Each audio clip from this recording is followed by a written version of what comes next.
morning to you, lovely listeners of GhanaTalks Radio. You're welcome to the GhanaTalks Breakfast Show right here on GhanaTalks Radio. This is a news review. Right here, we bring you all the relevant stories making waves in the news, from business to politics, from sports to entertainment. We got you covered with the most relevant stories and informed perspectives on issues that matter to you every morning, right here on the show. And I'll be doing this with Miss Regina Bless and Miss Debbie Adoso. Yeah. Good morning to you, ladies, and you are welcome to the Ghana Talks Breakfast Show. Good morning. How are you doing? My grace is sufficient. We thank God. Miss Regina? I'm fine. I do have good. Yeah. I have a sign. I'll distribute it. Hope you have any. Yeah, today is a holiday.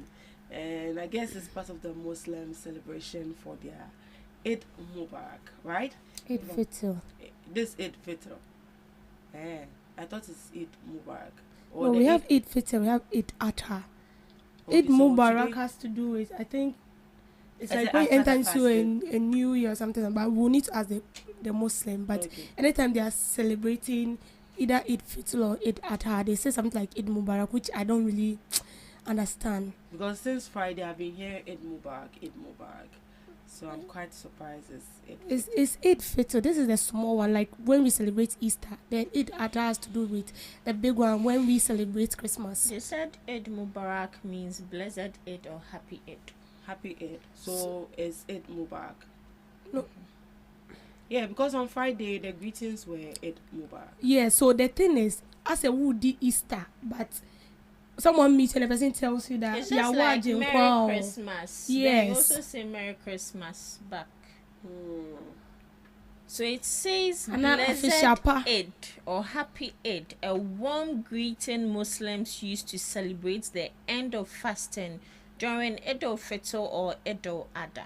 Yes, so it's just like Christmas and then somebody meets you that official power or I think come back to you, I think senior one corner there. That is how I see it. But Eid Fitr is the main celebration. Okay, we are learning small.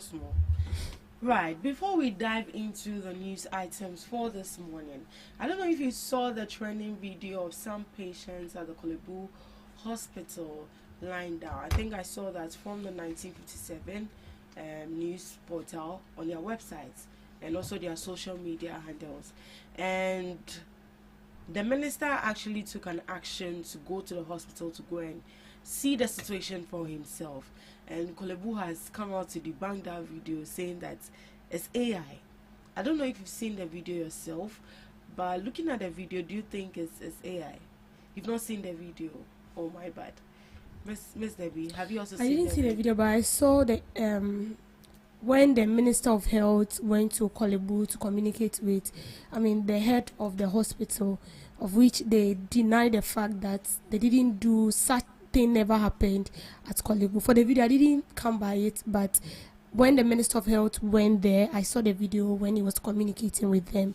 That even before they refer someone to a different hospital, they showed and show that the hospital they are referring to the person to, they have all the needed equipment like the bed and all that, so that the patient wouldn't have to lie on the floor for treatment. So the video that I saw from 1957, I believe this is actually a credible person, that he wouldn't just lie for just the views or for the likes. I saw people lying down, and what I heard was that since the president said they shouldn't refuse anybody, even if there's no bed, so there was no bed, so they just had to let the people lie down for attention, for health attention to be administered to them on the floor. And it was so bad. And I like for the fact that the minister actually reacted promptly to this by going to visit the hospital. And just this morning I saw in the news that President John Dramani Mahama has asked the Ministry of Health to bring a bill that nobody will be rejected when a person is being sent to the hospital. Yeah, so that is what is also trending. But that is not fair.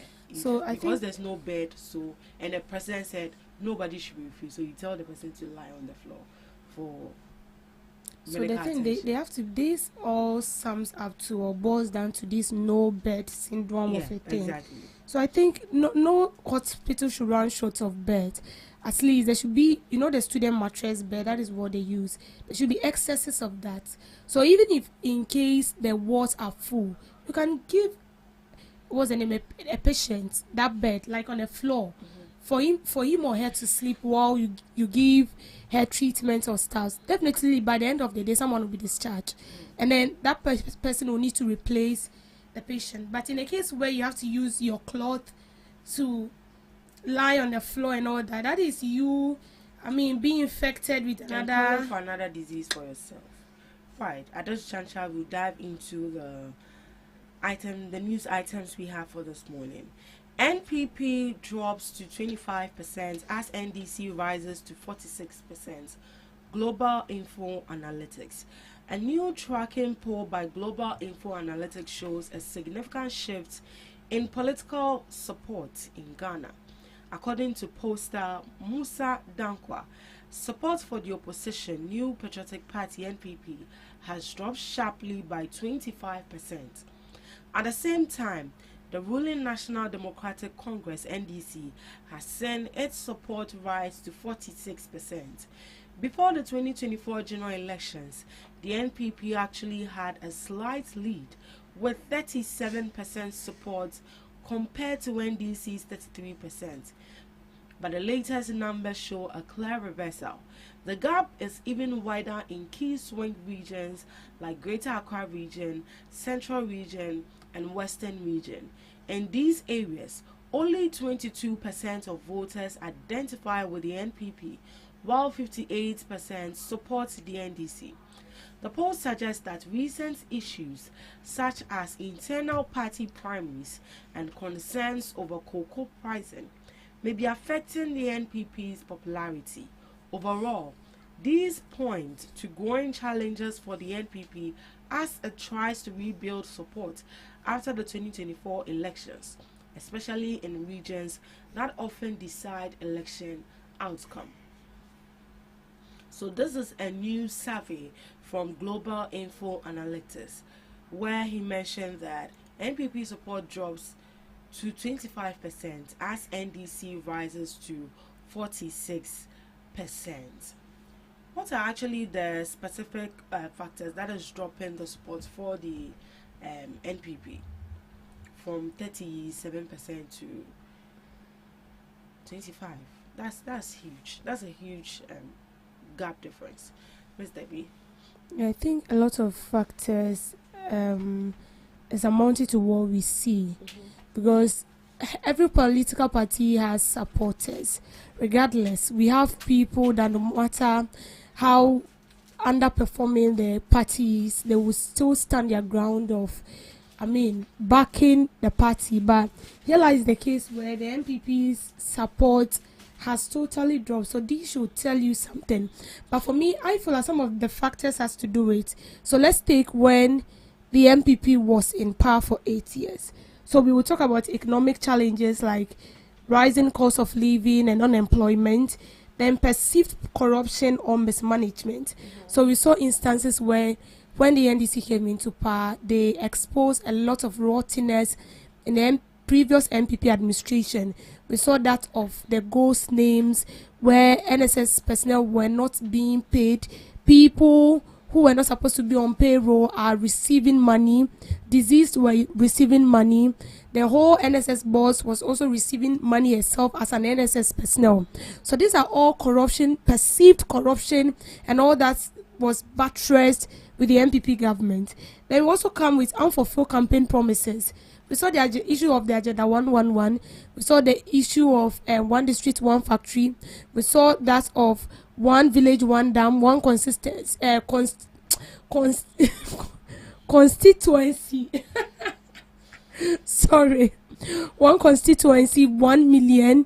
We saw a whole lot of promises. The Sky Train, the National Cathedral. All these were promises. Although the National Cathedral was a personal promise made by the president to God, but we were all supposed to pay because they brought out a directive that we need to support And so all that was taxpayers' money. Those are promises that they made. The Paulugu Dam, they made all these promises, and we saw nothing. When we take a look at education, the health sector is zero. The poor performance in key sectors, that is what I said, in the health sector and in the education sector. No improvement. They brought free SHS, but were they able to build enough schools to accommodate these students? No. Do you have any record of the NPP building schools? No. I do not have any record. I have not seen anything like that. They brought free SHS, but not enough infrastructure to accommodate the student. Then we have internal party conflict in the NPP. We saw instances where they were jumping each other. This person will come and say that this person. So all these are factors that actually pulls the spirit and this kind of hope that supporters have in the party. Don't forget that Ghana, as we are, we don't have people that belong to a political party. Someone can just vote for you just because you have the right policies and just because you brought out the policies and then you work towards that.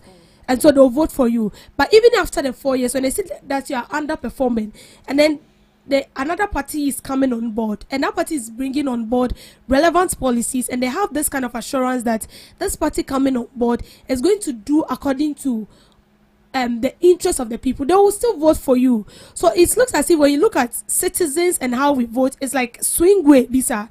We do not vote for one person based on party A, or let's say Amma might be affiliated to a particular party, but the party in Bombodia. In physical term or in arguments with somebody, he or she might support the party.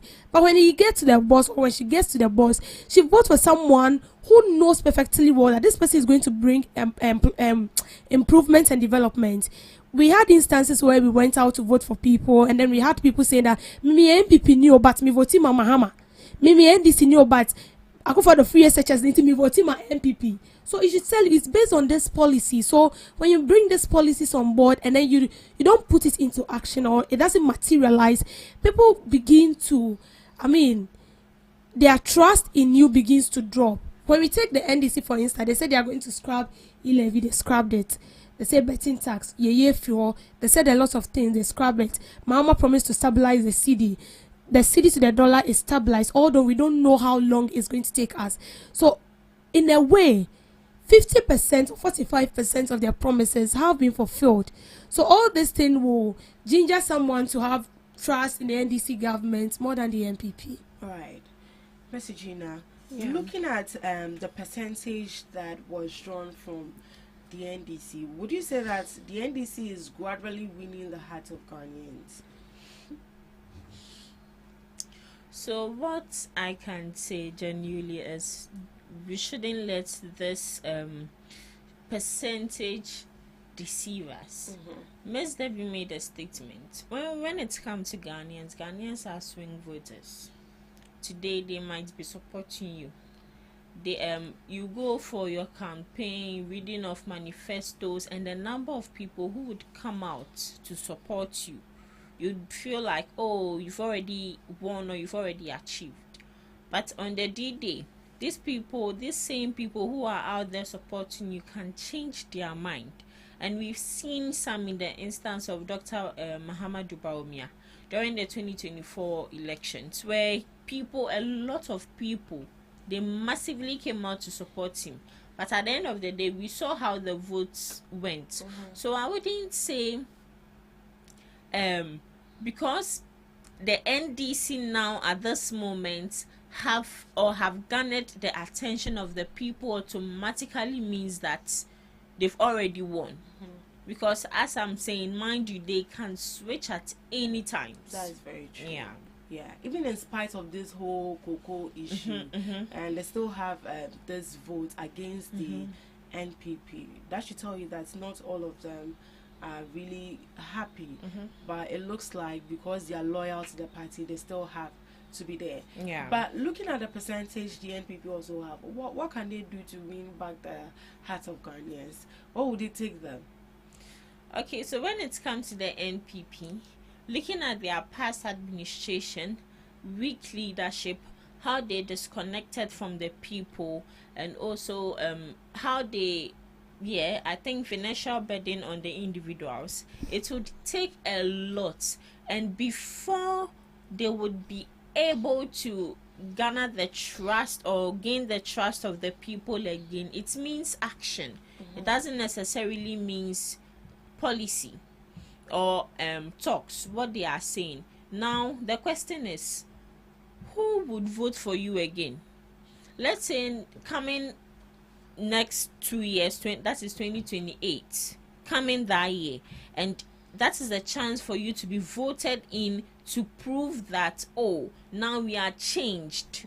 We are coming back bigger, we are coming back harder to make sure that our policies we bring on board is effective. We listen to the people. Our number one priority is having the interests of the people at heart. If you are not being voted in, how would you show that?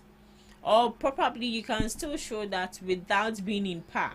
But how many people would do that? Some people would be like, oh, because you want us to vote for you, that is why you are doing that, because we've seen it before. So for them to gain the trust of the people, it would be very difficult. But Ghanaians will remain Ghanaians. As Muhammad said, we have a very short memory.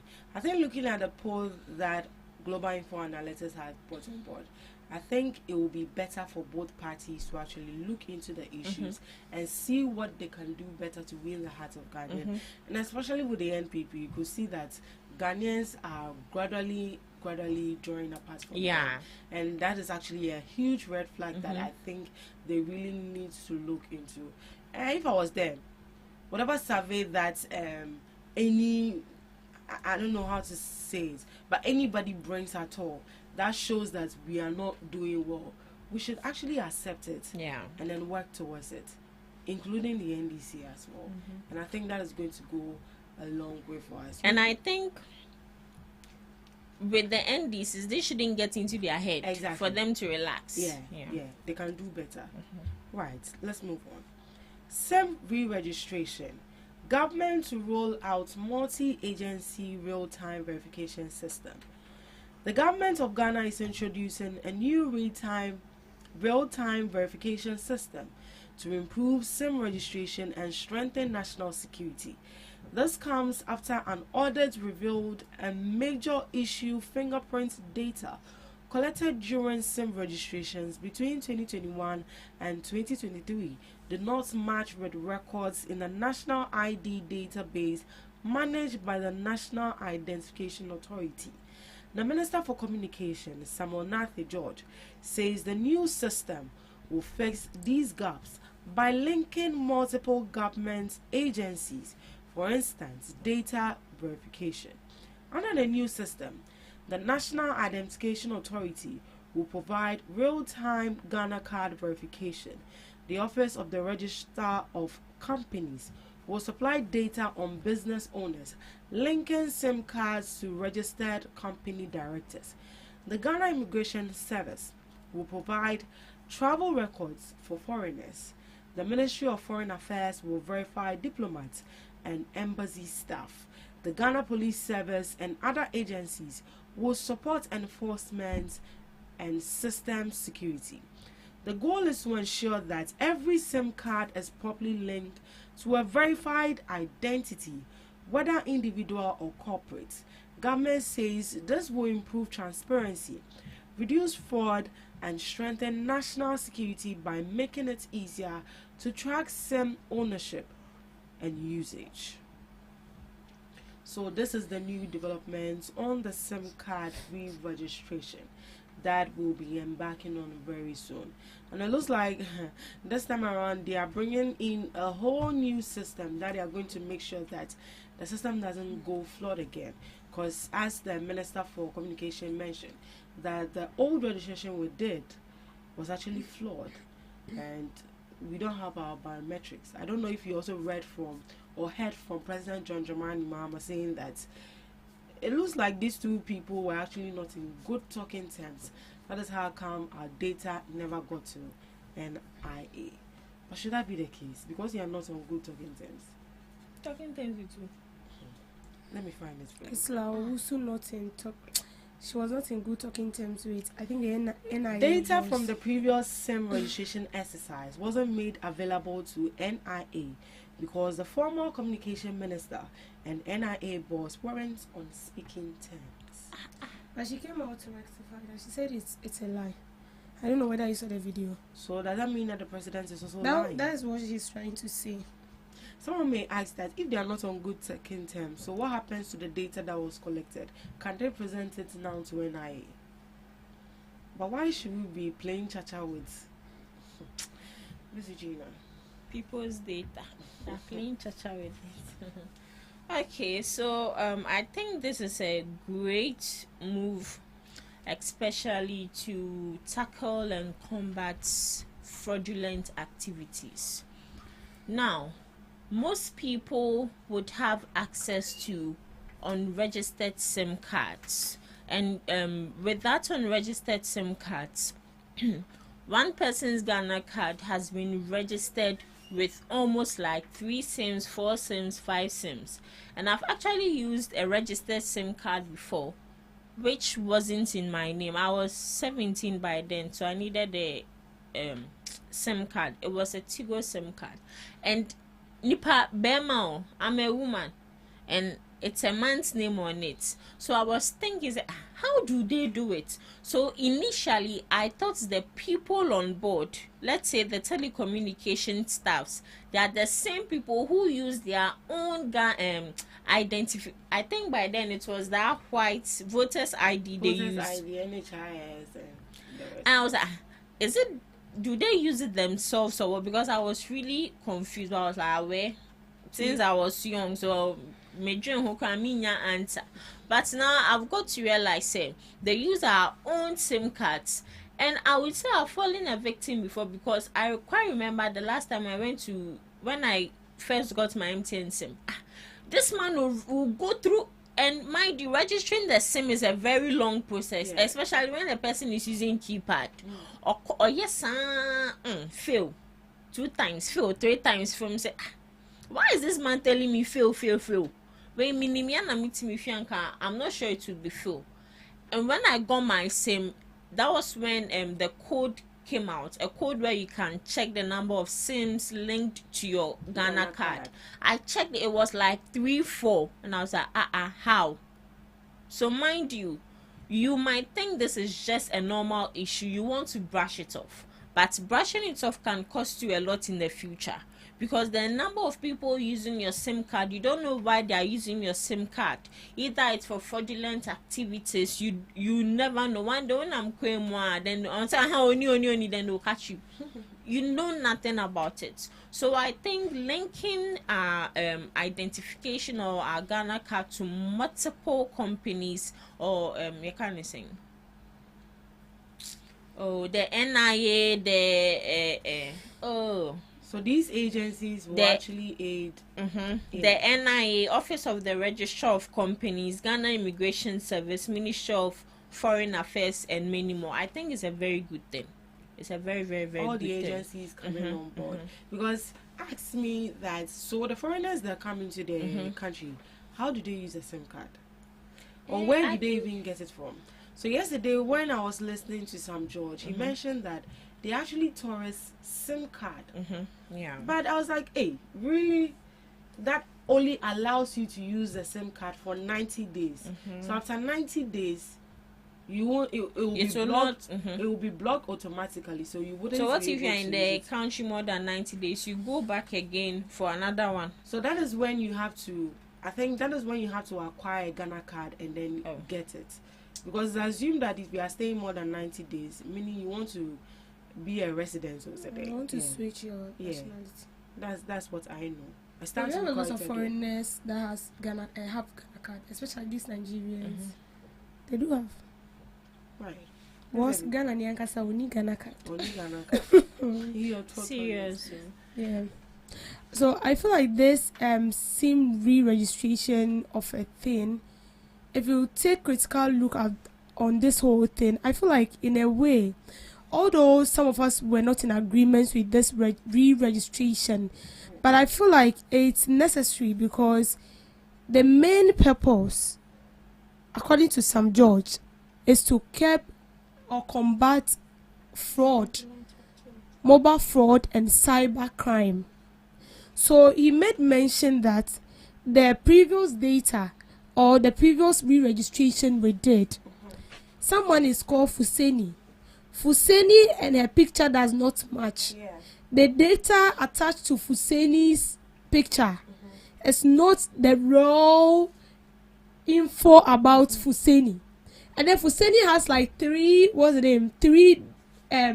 data.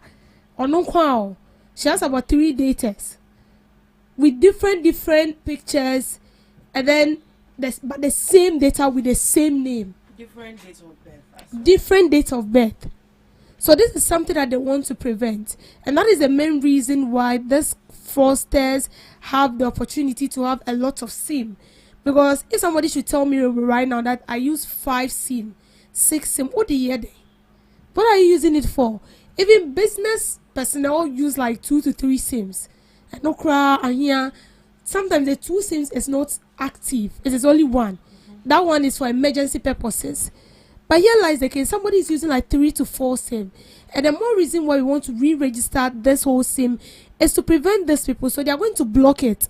So yesterday, Sam George on TV3, he said that all these fraudsters and all these people that have access to 3, 4 SIM and all that, now that we are going to do the re-registration, which is going to pass through the right process and all that, you will have to come and report yourself. Because you wouldn't have that access to use somebody's SIM.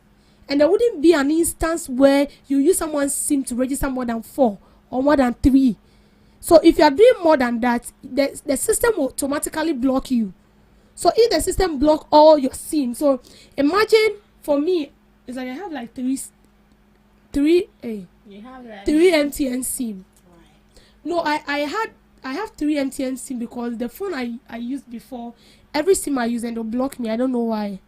No, the phone the person yeah, it's something I don't want to remember myself as some kind of I went to swap a phone. So the phone I swapped was a stolen phone, I don't know. So yeah, so any SIM I use, they block my SIM because they feel like maybe I'm in a Miko G phone or something like that. So they keep blocking my SIM. So I have to be buying. I thought it was the fault of the SIM fault or something, but it was from the phone and all that. Yes. So me, my case is different, no? But someone who is into stealing from people and all that, when they realize that this is what you do, and then with the same name you are using about 4 to 3 SIM, they'll block all that SIM. And then when you're coming to the office, you need to come and report yourself, explain why all that 5 SIM were blocked, what were you using that SIM for. So when it happened like that, in a way, I feel like there is hope. There is hope in this re-registration we are doing.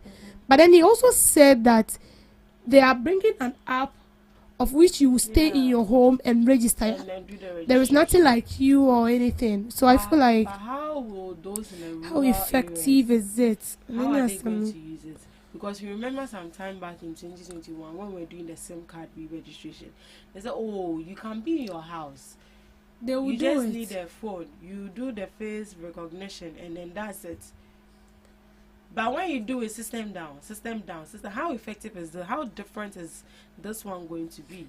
I think when it has to do with the people in a remote area. So when we take, we have villages in Accra here. Some villages. Yeah. So what they do is that they take the district of that particular area. Then they send people or representative. Then they give you the equipment you'll be used in re-registering those SIM. And then those people, that is another way, because all those villages, all the people, they have to travel all the way from their villages to that district to come and re-register their SIM. That is what they do. So SIM card re-registration, we'll be doing it again and it will be out soon. Ghana to engage Burkina Faso over tomato export ban. The government of Ghana says it will begin talks with Burkina Faso after the country placed a ban on exporting fresh tomatoes. The decision is expected to affect tomato supply in Ghana, which relies heavily on imports from Burkina Faso, according to the Ministry of Trade, Agribusiness and Industry. The engagement will focus on resolving the issue and finding a solution that benefits both countries, given their long-standing trade relationship. Burkina Faso says the ban is to protect its local market and support its tomato processing industry. The directive stops all tomato exports and cancels new export permits. However, traders who already have permits have been given 2 weeks window to complete their transactions before the ban fully takes effect. The government says it is working with stakeholders to reduce the impact and stabilize supply in the short term. At the same time, efforts are being intensified to boost local production through programs like Feed Ghana and Feed the Industry, aimed at making Ghana more self-sufficient. Tomato traders have also been urged to remain calm as discussions continue, with government expressing confidence that a solution will be reached very soon. So, government is set to engage with Burkina Faso. I wonder what they are going to say because they've made up their mind already. So, what are you going to tell them? Now, Feed Ghana, no, dabena, mube just and toast, for people to cultivate. Hey, Ghana, tomatoes. Miss Debbie. So for how long are we going to beg for help, beg for attention? This is a wake-up call to us. We can do it. I feel like this moment is just drawing our attention for us to have more time for our own local produce. So Burkina Faso is trying to help themselves. What they are doing basically is to help their local, production. They want to produce their own locally made tomato, their own locally made tomato paste, and then export it. So this is for us to also concentrate on ours. Now, yesterday, a trader was saying that Ghana tomato, no, I say, yes, season, it's season. So it looks like our season as it stands now, I came. So unless somewhere like after, I think they said after May or something, or maybe next year, that is when there will be another season of tomato where we'll have to plant and then harvest tomatoes and all that. So they are pleading that the government will speak to the president of Burkina Faso that even if at least they can have mercy on us and then allow us import some of their tomato in here just for this year, so that from next year onwards we will focus on our own locally made. And I feel like this is not going to help us. We have the fertile land, and I believe that our lands are even more fertile than that of Burkina Faso, although having been there before. But it tells us that we can equally do same. This is not late. It's not something that is hard for us to do. We can do it. We should just pay more attention to it. It doesn't mean that if you don't eat tomatoes, you will die. You won't die, but at least we all know that we are working towards it. But in a case where President Mahama is going there is nothing bad in that. But I feel like we are begging too much. We are going to beg, but we can still do it here. It's not bad if we produce our own tomato and then we have people coming in to buy from us. There is nothing wrong with that. So for me, there is no need going to beg. There is no need going to engage with Ibrahim Traore. The best thing we should do now is for us to focus on our own as well.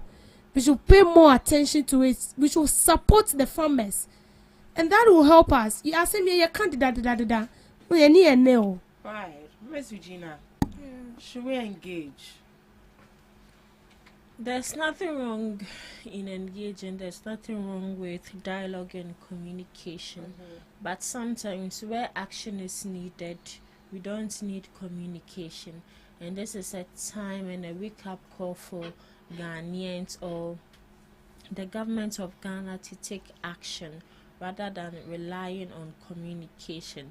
Sometimes when we say communication, when you say communication is key. And no one shall say sometimes you need to slap this child, then you want to communicate. No. That is what we mean by action. So we should start now. I think you made mention, said that Ben Dana in Toast, when they start now, it has cancelled certain time or some time nibi or her, we've already tackled it. But when you want to wait, talk with these people, communicate, and furthermore, you are wasting your time. So this is not the time to talk. We should take action. Yeah, we should take action rather than going to engage with these people. We should spend that time bringing up new measures and strategies for us to be better, so that people can also come and buy tomatoes from Ghana. We have fertile lands. That is what the people are looking for. Tomato traders are crying. I guess some people are wondering, hey, so if they banned right now, how are we going to feed ourselves and our children? It's going to be hard, Mom, because very soon you start buying tomatoes 1 for 20 Ghana cedis. So get ready for that. Thank you so much for joining us on the news review. Up next, we have Today in History with Miss Regina Bless.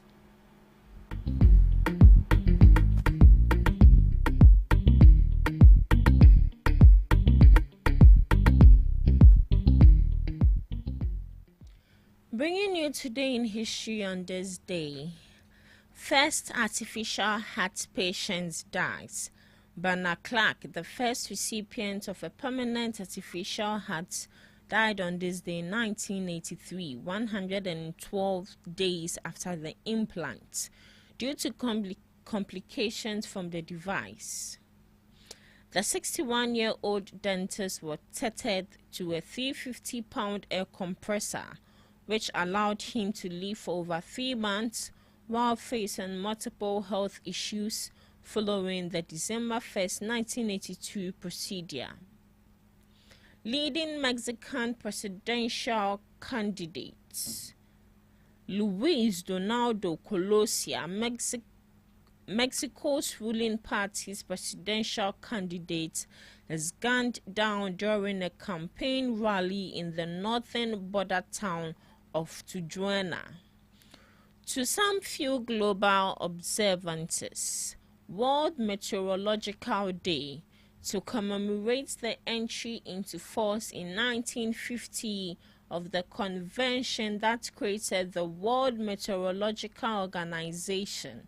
The day also highlights the contribution that national meteorological and hydrological services make to the safety and well-being of society. Lastly, Near Miss Day, to commemorate the 1989 close call when the mountain-sized asteroid 4581 passed within 500,000 miles of Earth. It serves as a reminder of how close the planet came to a potentially catastrophic impact, and promotes vigilance regarding similar near-Earth objects. And that's all for today on Today in History and some global observances, live on GhanaTalks Breakfast. Thank you so much, Ms. Regina Bless. Up next, we have Debbie's Grill. Welcome to Debbie's Grill, where we talk about issues that matter to the state, void of politics, fear, or favor. The head teacher of Manfin DA Basic School in the Volta region has appealed to education authorities to urgently deploy more teachers, warning that a severe staffing shortfall is undermining effective teaching and learning. According to him, the school is currently run by just 2 teachers, himself included, who are responsible for all classes from kindergarten through junior high school, a situation he described as unsustainable. I want to appeal to all the Education Directorate, especially the Central Town and North Town, to help us get more teachers. The appeal comes despite recent completion of a new classroom block, which has provided students with a safer and more conducive learning environment after years of staying in unsafe structures.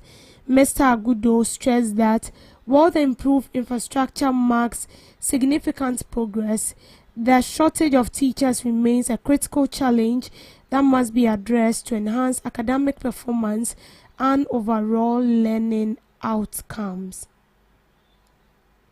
So this is Manfi Basic School in the Volta region, the head teacher speaking.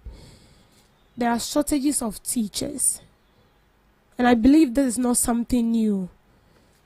And Manfi Basic School is not the only basic school that I would say they are in need of teachers.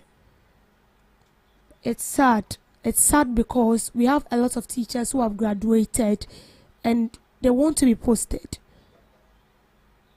but they are not being posted. And then we have schools with students and they don't have teachers to teach them. And in a school from crèche to JHS 3, it has only 2 teachers. The head teacher plus another teacher. And these 2 teachers have to teach the students from nursery to JHS 3.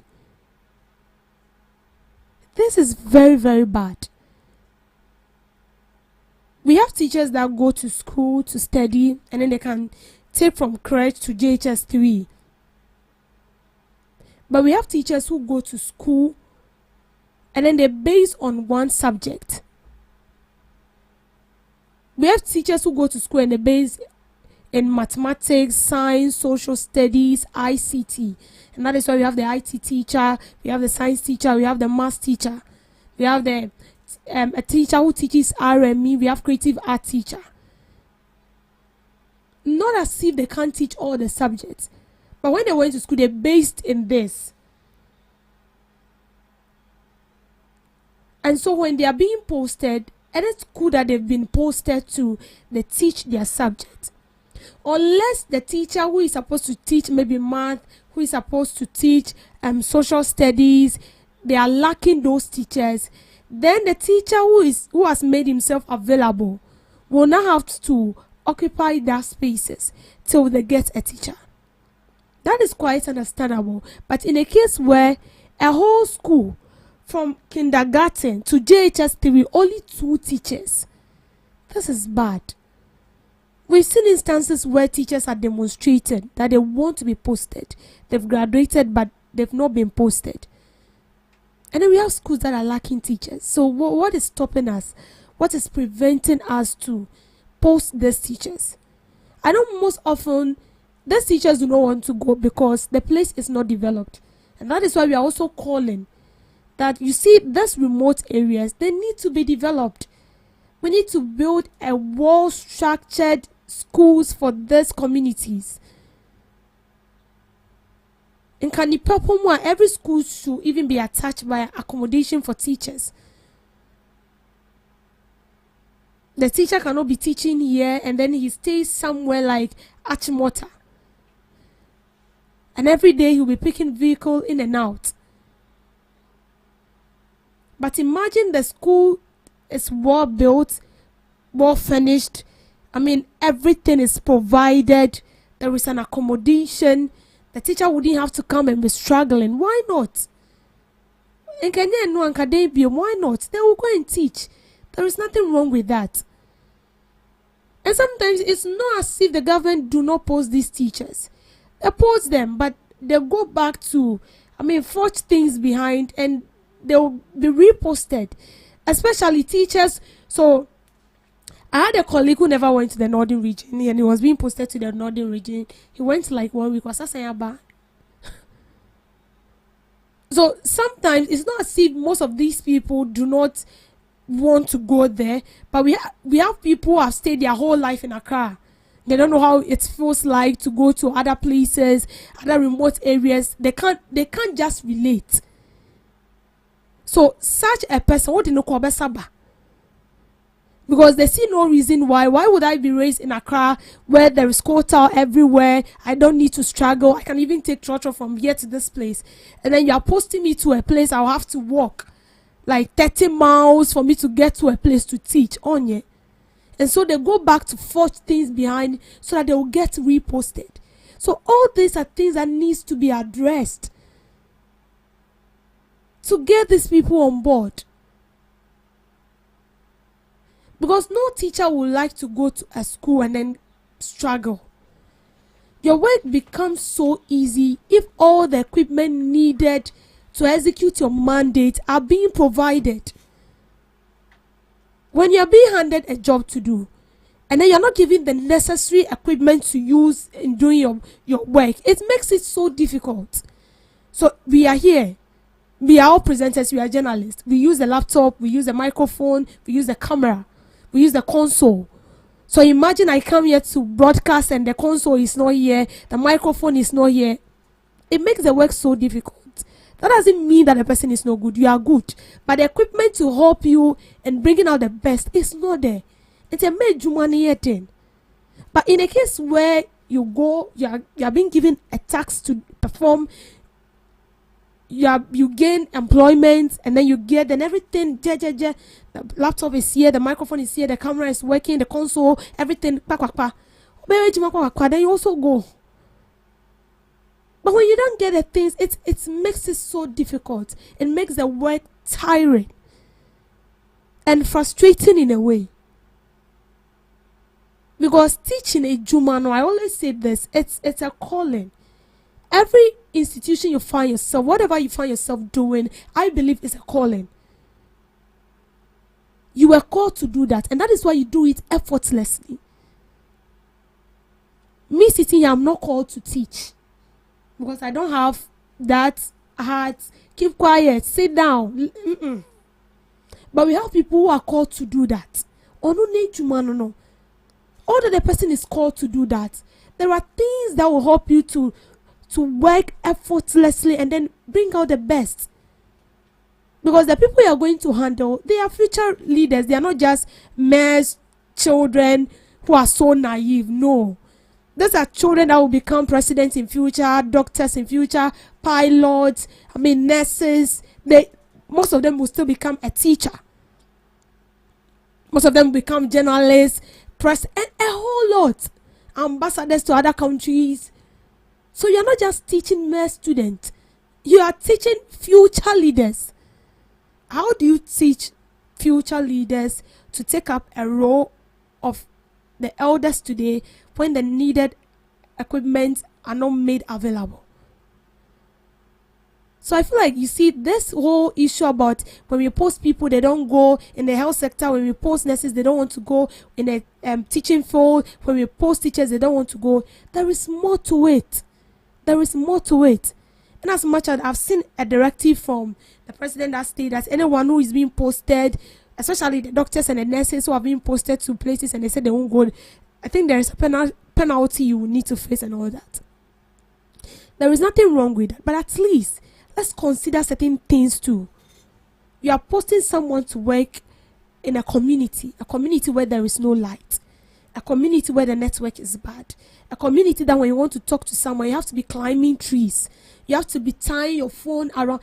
It frustrates your living condition in that same community.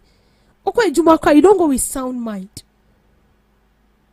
You are posting someone into a community where accommodation they will have to go and rent and all that. And where you've rented plus where you work is very, very far. It makes the work so difficult. So I feel like sometimes those people needs to be understood. We should understand them in a way. In as much as you have no option, you want to work. So, as everyone is saying, for God and for humanity, we understand. You need to go. But at least your well-being is also needed. Imagine all these small communities are well developed. Yeah, they might not have the good roads like what we have in Accra here. They might not have those big buildings like what we see in Accra here. They might not have the street light that we see in Accra here. But at least They are living a comfortable life because the little thing the government needs to do to develop that little community, the government has done it. So the road wouldn't be so much like what we have here, but at least the roads are constructed.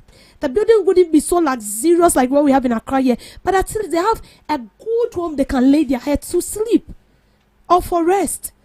As simple as that. The network is good. You don't have to struggle to call someone. It's not in a place where I just won't feel being to me and feel. When it's happening like that, the frustration is so much. And aside all this, see, one thing I'll tell this fresh graduate from the university, whether in the health sector or in the teaching field, what I'll tell you is that, see, working in these remote communities comes with a great advantage you have no idea of. You see the way you're buying water here? Every second you buy water. Sometimes where you've rented, there is no washroom, you still have to go and pay. If you go to these remote areas, you're not going to see anything like that. Food. Oh. The people living there are so kind enough that they will dash you with foodstuffs, especially when they notice that you are that good teacher. Anytime my words comes home, teacher naturally say, he did this, he did that, you are that good nurse, doctor and all that. They bring you foodstuffs and all that. So in terms of food, there is nothing to worry about. Sometimes even where you sleep, the people, they are so kind enough that the chiefs together with the people living in that community can find you a place to lay your head. Comparing to Accra here, no one cares whether you're a good teacher or not. So that is one of the advantage people do not know in working in these remote areas. But aside that, the responsibility of the government is still the responsibility of the government, and he needs to do it. Accommodation, number 1. Electricity, number 2. The roads to be constructed, number 3. Wherever they are going to work, whether the school, whether the hospital, whether CHIPS compound, it should be well equipped. If all these things are done, everything is in its right places, even me, when you post me, I'll go. Seriously. Because there is nothing to struggle about. There is nothing to worry. It's not in a case where you need to put together force and all that. There is no light. You have to walk like 30 miles to another village to charge your phone and come back. Stress. So in as much as we are all calling, don't make the work of the government so difficult, Accra is choke and all that, we should also sit down and ask ourselves, why do we have everyone coming to Accra? Because they see this place as heaven on earth. Everyone sees Accra as a place for greener pastures. So everyone sees Accra as a pot of blessing or a pot of goat soup where everybody can come and fetch some. To your own satisfaction. That is how people perceive Accra. I see this place to be well developed. They have this kind of feeling and perception that Accra is so, shall I say, glorious in a way that when you come here, automatically your life will change. That is the perception some people have. But they don't know that living here has to do it. It's how will I say it? It's economical. Living in Accra is economical. If you are not careful, you will sell yourself. You will sell yourself out. Because living here is not that easy. Living in Accra is not that easy at all. Seriously, trust me. So all this thing will be minimized if we develop other areas as well. That's why we have the regions. Then what is the use of these regions? It's because we want to develop the same regions just like the way Accra is developed. So imagine all the companies that we have here. We have people all the way from the Volta, from the north, coming into Accra and all that. Imagine we have these offices in all these regions. They wouldn't need to come here because they know that whatever is in Accra is in the north. Whatever is in Accra is in the Volta region, Eastern Savannah region. So they wouldn't have to come here again. And then when it's happening like that, the pressure here will be minimized. But when we don't do that, everyone is saying Accra is choked, but opportunity be bad. That is what we will see. So let's try to expand. Let's expand other regions. There should be this fair competition between Accra and other regions as well. When it happens like that, it's going to help everybody. Everyone would like to go to other places to work. But when we don't do that, and then we are only focusing on, we're forced to go and work, because I can't go and work at a place where I'll at the end of the day, I'll find myself wanting. No. So to the government, this is a greater call. One, you need to post these people. And two, you need to ensure that wherever you're posting them to, everything is in place. They wouldn't need to go and struggle. Thank you for making time with me on Debbie's. Thank you so much, Miss Debbie, for that, girl. This is where we call it a wrap on the first segment of the GhanaTalks Breakfast Show. We'll be going for the news shortly, and right after the news, we'll be back with the second segment. Please stick and stay with us.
For breakfast? How do you want your breakfast? English breakfast, French fries. Koko nikosi, alo komi kesheto. Wache. Well, Gobe is the real deal. Join us on GhanaTalks Radio. Let's serve you a buffet of breakfast. From news headlines review, current affairs to social issues. Entertainment, sports, and all the trending stories live on our mobile app and across all socials from Monday to Friday, 7 a.m. to 10 a.m. With me, Pakwesi Omare, Regina Bliss, Deborah Adoso, and I am Esinal Fiagbedu. This is GhanaTalks Breakfast Show.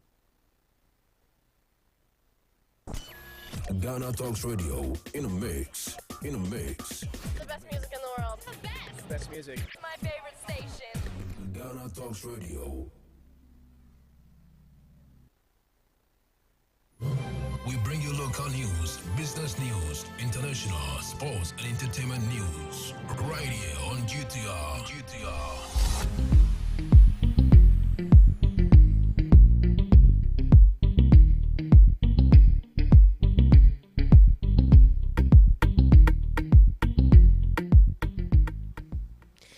A very good morning. Welcome to the morning news update on GhanaTalks Radio. Coming up, President Mahama orders free fertilizer distribution to support farmers after food glut. Tomato traders sound alarm as Burkina Faso suspends export to Ghana. Ghana Standards Authority cracks down on substandard paid producers in Adabraka. Also coming up, government to block Ghana cards linked to mobile money fraud. Minister of Health urges hospitals to stabilize patients before referrals amid no-bed syndrome. These and many more coming up shortly in business, sports, and showbiz.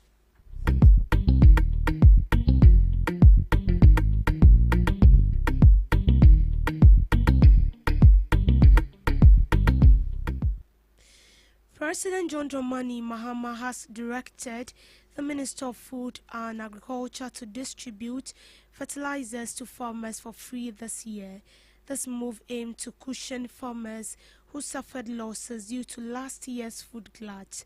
The fertilizers, normally sold at subsidized prices, will now be provided free of charge to help farmers recover from previous challenges.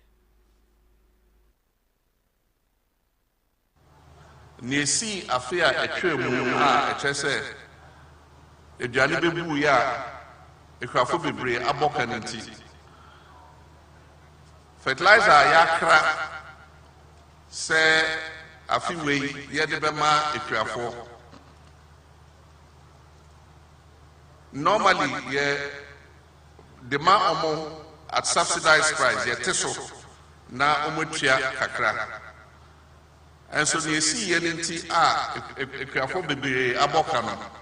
Makacha Minister of Agriculture say fertilizer no on farmer ekwafo no free of charge.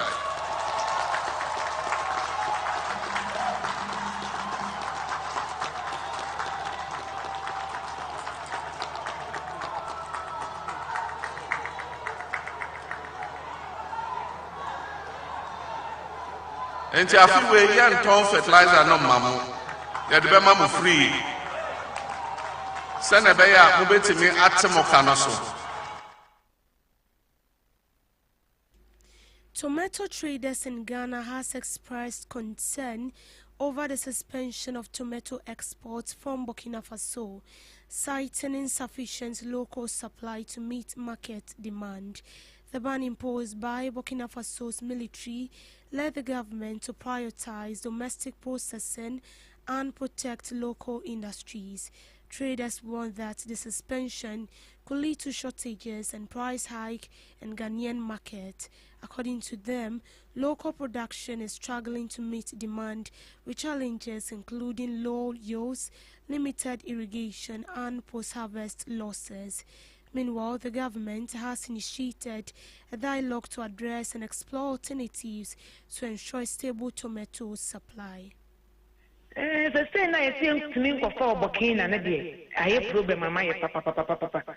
I have problem because I do me no one yet the Shayama, a de boy you can both see. Into do man to start tonight a coin, ya come my sika, ya boca. I say to me, for fun money, do an ayeka. Into baby, and say do season where I connect there. I do some match a quay puna, and I do money to me pedacoso. Into himself, I mean, I gave it to me a coby, a banner betiaka. And now, but you penny for a national time. It's one among a place a Duman Corbett says, send a choir to rent and go see into a summer Dumana. You say a better answer, say a Duman of Quaquad, my a penny for some of my maybe. Something is some of my maybe. It's the same yes, lady, you are a 12 play a national time. I say, copy my on a penny phone cat on a gun and penny phone cat. Minister of Trade on Mampini Ghana on Mampini Kata not mini Burkina Faso Mampini Kata say sa iya where you want me do o do my toast near me na you ria you penny for no nyɛ say you do Ghana ama yintimi nua toast ni bi because ye adwuma ye ne da na yintimi to bi Ghana say no na ye free penny for the national president ye adwupo ni nyina da koto national president anyway switch then say yet Panachon Adawoma, one in penny phone casa, one in Minister of Trade in Casa, one in Ghana, Mampini, S1 Casa. I'm on a cabby, woman, almost a minute, Burkina Faso president and Casa. My intimate toast, and could sit May. The men, come on, that's all my young muggy himself. Or how many year for me, and penny for so big to say, oh, Marty, you need toast or Ghana. You need toast to be out Ghana. Marty, I won't, it could see May. You need the first week of May, you need toast to be our Ghana. Ghana be and you own toast to walk. I just May a corona Ghana the end of the back. Yes, if it's May a corner and Ghana toasting, a better to say back. The same toast in Yabia this year, Okaka will toast to do a baby this year. No, I can't. Toast now a coffee Burkina Faso, but he did bedroom Nana at a phone and a 20 and some far. What Yaboka? None of me won't toast my tongue and never mean toast. So let me be so and Eddie Biaba. If you now was the main one, my 2 reasons to see, and the 2 reasons, you want to say ending of March. The ending of March, he said, and Pennyphone, Burkina Faso, Penny and Casa, I'm a while to be the Yenin Toso, baby. I don't know if I say, and I am Sa, Nemo, no, they are all my credit for a yet me go back the boy, Ghana, yet Toso, Burkina Faso, yet me cat basis a day. Into the own team surprise has to take us. The Ghana Standard Authority has shut down shops in Adabraka for selling substandard paint product. The authorities' surprise raid targeted 15 paint shops, seizing over 20 paint samples for testing. Some shops were found mixing different types of paint and selling unbranded product that violates consumer safety standards. The authority affirmed its commitment to ensuring safe and quality products are made available to consumers with severe penalties for non-compliance. This exercise, I think, is long overdue. There's a new wind of change. The government said that we are a government that is meant to promote trade. What it means is that trade is part of our core mandate. As we are promoting trade, it is also incumbent upon us to make sure that we promote fair trade and make sure that we rid off the country with substandard goods. What we did just this morning is a case of paint that contains lead. We've taken samples to our lab, we've tested, and it has exceeded the threshold. And as per the law, when you look at our law, Section 1078, Act 2022, you look at Section 32B, that's about talking about conformity assessment. Anything that you sell or manufacture that does not conform to the standard, it is incumbent upon standard authority to shut it down. If it is an importation, it is incumbent upon us to shut it down. So what we have witnessed today is just a testament of what GSA can do. It's not going to be only one-off thing. There's going to be a series of these activities. From paint, we'll move to electricals, we'll move to any other thing that we have intelligence. And we are begging on you Ghanaians to make sure that we get information. It's not only us. This lead, it can affect pregnant women, children, especially when they use their hands to touch it. It can cause cancer, kidney problems. So this exercise is very serious. So this is a first leg of it. It doesn't mean that we're going to stop from here. That's what I'm saying. We will move from here to where they manufacture. Because according to the woman, she has contacts, right? So we are willing to get those contacts, and we'll move from there.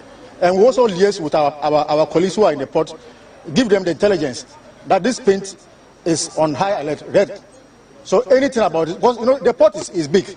It's big. You can imagine the volume of trade that comes inside. It's not every container that they can physically do examination. And so those are the challenges. We have made it clear to them that they should come to our head office. We will try to regularize the activities, but then they have to pay a fine. Okay. The maximum is 4,000 penalty units. The minimum is 2,000. So based on how they approach our management, there are letters to show. We've given them enough room, enough time to comply, but they've been recalcitrant, adamant. And so we have to make sure that the law takes its course, and that's what we're doing today. Minister of Communications Samonate George has announced the intention of the government to block Ghana cards linked to repeated mobile money fraud as part of the new SIM re-registration exercise. The system would automatically block the Ghana card of individuals involved in SIM mobile money fraud. The new SIM registration aimed to address the growing concept of mobile money fraud in the country, with the Bank of Ghana reporting 13,451 fraud cases in 2023. As a result, the government plans to introduce a biometric SIM registration system requiring users to undergo facial recognition and fingerprint authentication to verify their identity. Everybody go through. You now have fraudulent Ghana card registration that were passed through into the system. And that's why we cannot say that everybody who is on the existing system just go on. We need to do a fresh liveliness test. And Alfred, this is where the catch is. In this studio, if I look across, everybody here is holding a smartphone. It means that everybody in this studio has no business queuing to register their SIM card. Because what's going to happen is that I'm using an Android, I see that Prof is using Prof Akosia, are using iOS. We have a system that is now available on both Play Store and iOS, Android and iOS. Now you download the app. When you download the app asks you, and you can use either the app or USSD. It asks you to enter your Ghana card number. Once you enter your Ghana card number, in real time, it pulls up the biometrics against the NIA database. And then once you're using the app, it will ask you to do a liveliness test. And for those of you who use modern day banking. Even when not forget modern day banking, when you bought your phone, if you want to use your face to unlock your phone, when you buy a new phone, your face is scanned by your phone with your camera. It will tell you to turn your face, turn it around, and that's the same thing you're going to do. It's just going to ask you to verify your face. It will take the contours of your face, match it in real time against what the NIA holds. Once that is matched, it allows you to register the SIM that you are talking, the SIM that is in your device. Then it makes you choose that SIM, or whichever SIM it is, the first one, as your primary number. You lock that in as your primary number, and what we do at the back end is we register that SIM and also register the device on which that registration has been done. We pull the IMEI and match both together. So now we've matched your SIM card, your Ghana card, and your phone IMEI in one device. That's completely different from what Esla Uzu did. This is the first time we're having 3 systems matching to identify that individual as a second number. So Kofi wants to register that number. When Kofi tries to register that number, we will send an OTP to Kofi's primary number, which we have verified, to be sure that it is Kofi who is doing that registration. Because if someone picks your Ghana card and tries to register, because your Ghana card is now linked to your SIM card, it will send the OTP automatically to that number. So that person will not be able to register. So the issue of ghost SIMs will now be reduced or completely removed. Now, what this allows us to do is it allows us to deal with the issue of Momo fraud decisively. Today, what's the cost of Momo fraud? 10 Ghana cedis. Why do I say the cost of Momo fraud is 10 cedis? If you report a number and we investigate and that number is engaged in Momo fraud, we block the number. But how much is a new SIM? 10 Ghana cedis. The person buys a new SIM, throws out the old SIM, puts it in his phone and continues. But now with the CEIR, the Central Equipment Identity Register that we're building, and linking the IMEIs to the SIM, when your number is reported, don't forget that SIM has been linked to an IMEI of a device. That device is blocked. It then means that to use if you go and get a new SIM, you need a new phone, because now your phone has become a piece of plastic. We will block it across all the networks to commit the fraud. Now we can block you across all SIMs. So your device and the SIM increases the cost for the fraudster. It means he needs to find some 2,000-3,000 to buy a new phone. And our systems are speaking. Once we flag you and block you on our NCA system, the NIA does same to you. You are deprived of accessing any government services across the whole spectrum. There was no biometric verification. We need to have. To address the no-bed syndrome, Minister of Health Minta Kando has called on hospitals to prioritize stabilizing patients before referrals. The minister emphasized the need for hospitals to expand their ward capacity and handling emergencies effectively. During a visit to Kolebu, Akando stressed that referring hospitals should ensure patients are properly stabilized before transferring them. He also announced plans to review measures to improve patients' flow and reduce congestion at hospitals. Our best to make sure that we save the lives of Ghanaians. What is important as we're going around, I realize that there's a need for the increase in beds at the wards, so that at every material time we can create space at the emergency. For me, I think it makes a lot of sense to move the person from emergency to create an empty bed at emergency than to say that, oh, the wards are full, and so you need the person more than 24 hours at the emergency. I think that we have to revise that one and make sure that the person doesn't stay more than 24 hours at stabilizing. And I will also, appeal to all the health facilities who do referrals to this place to try to stabilize the patients before they get here. You don't just push the people and say there's no bed, just go to Kolebu. So that's something we have to look at. And you mentioned the expansion of the medical surgical ward. In business, the Petroleum Hub Development Corporation has stated it's time for Ghana to draw lessons from the ongoing Middle East crisis by strengthening long-term energy security. This includes increased strategic fuel reserves, local refining, and accelerated implementation of the Petroleum Hub project.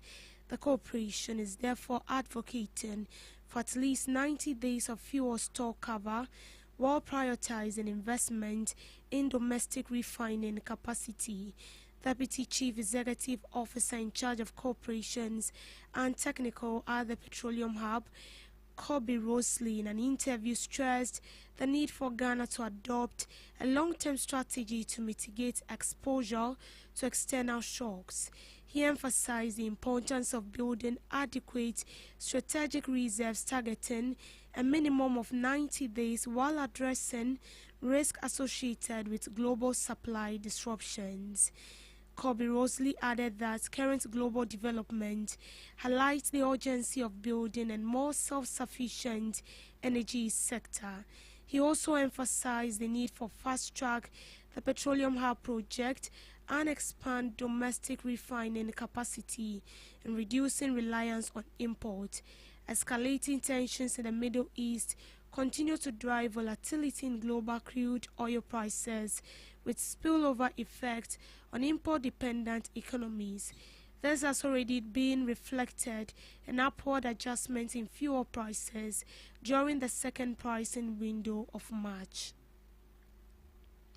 To sports, Ghana forward Antion Semenyo is riding a wave of excitement after winning the first major trophy of his career following Manchester City's 2-0 victory over Arsenal in the Carabao Cup final. The Black Stars attacker started on the right side of City's attack and delivered an impressive performance against the Gunners. Beyond the silverware, the result could also prove significant ahead of a potentially lethal deciding league clash between the two sides later in April. Speaking to the club's media, Semenyo reflected on the milestone moments with pride and expressed confidence in Manchester City's chances of pushing on to secure the league title. At the time of writing, Arsenal holds a 9-point lead over Manchester City at the top of the league standings, although City have gained in hand. In showbiz, Nigerian singer Ahmed Olulade, known as Asake, has revealed his father strongly opposed his career choice. Speaking in an interview, the Songba crooner recalled that his relationship became cold after his father went against his decision to pursue a music career. He disclosed that he disobeyed his father by absconding from him to chase his dream. In March 2025, Asake's father made headlines after he accused the singer of neglect and abandonment. Following the heavy backlash, he and his dad reconciled, with the singer taking responsibility for his dad's welfare. On some global update, Britain and Nigeria announced a £746 million export finance deal on Thursday to fund the redevelopment of two of Nigeria's main trading ports. United Kingdom Export Finance will guarantee the investment in the refurbishment of the Lagos Port Complex and the Tinkan Island Port Complex. The loan will be coordinated and arranged by Citibank. The deal is expected to result in £236 million of supply contract for British firms. Benefits include a £70 million contract for British Steel, described by the government as a major boost to Britain's steel-making industry on the day it announced a new strategy to help the struggling sector. The deal comes during Nigerian President Bola Tinubu's state visit to Britain. And that's a wrap on the morning news update. Do all to log on to all streaming platforms for more news stories. I am Deborah Adoso. Good morning.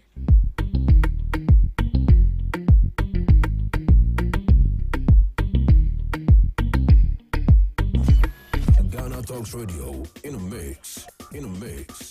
The best music in the world. The best. Best music. My favorite station. GhanaTalks Radio. When you guy, what it? John, when you guy, what it?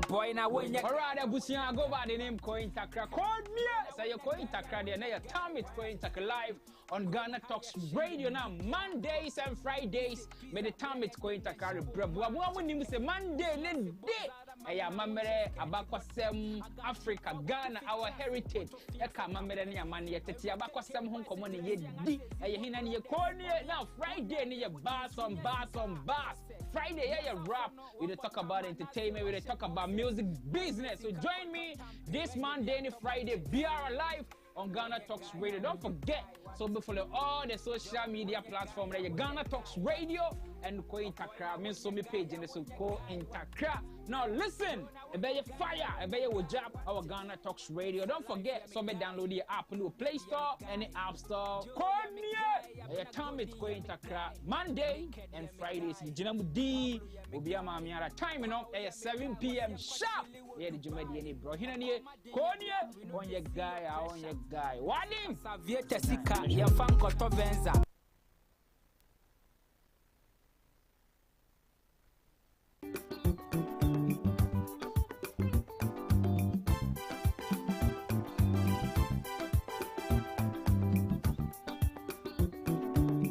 Ghana Talks Radio, UK, Abrochimemu, era from Ghana Muha at the sound system, which is spinning machine papa, a free and man on nearby go among Ghana Muha. It is a year, we engagement, we wedding, we birthday party. Political parties are more rally, some way sorry, more crusade. So we'll book carnival or any kind of event. Now we'll pay spinning machine papa a boss sound in the moon at the dia any American for GTR sounds at the Emao. Your live band in so I would to answer at the frame ye beat me abababua. Ama ujumedia woody and so at me I come up. Yawa enkan pupuni mantemo anya aponchi hotel a hope pepe ena yebutu odi ame se wo befre empanifo e wo 0546960510 GTR sounds emu wode angaza.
To you once again, and you are welcome to the Ghana Talks Breakfast Show right here on Ghana Talks Radio.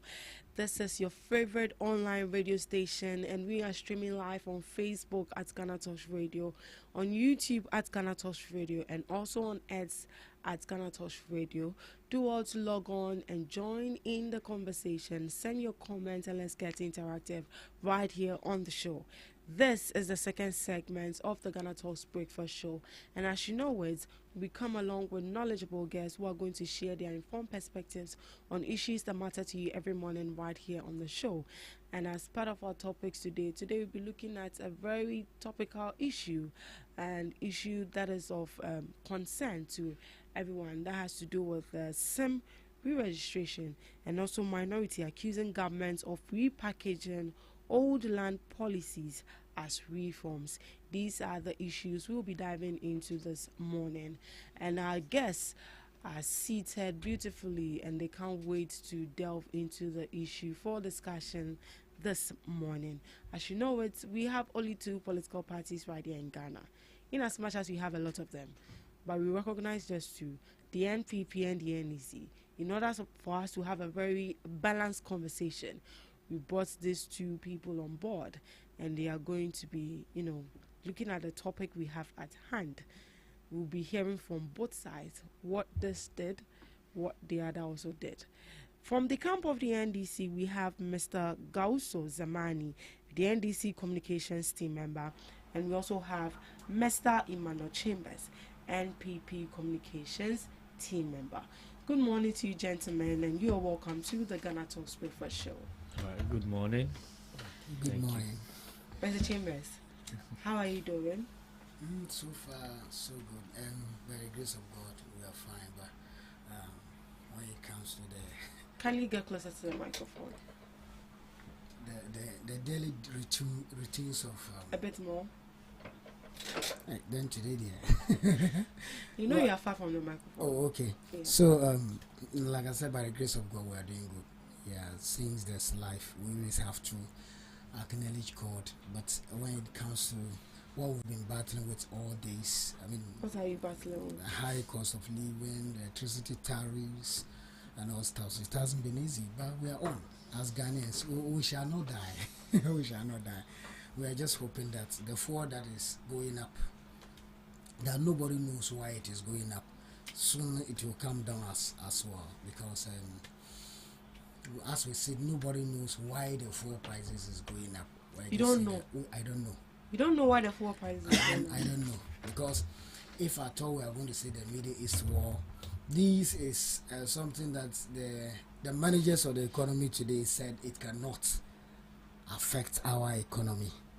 This is the same thing the managers of the economy today, the government said the distance between Russia and Ukraine is very far from Ghana. We should not talk about it. But considering USA, Iran, in fact, that is even so, it can even double the distance between Ghana and that of Russia.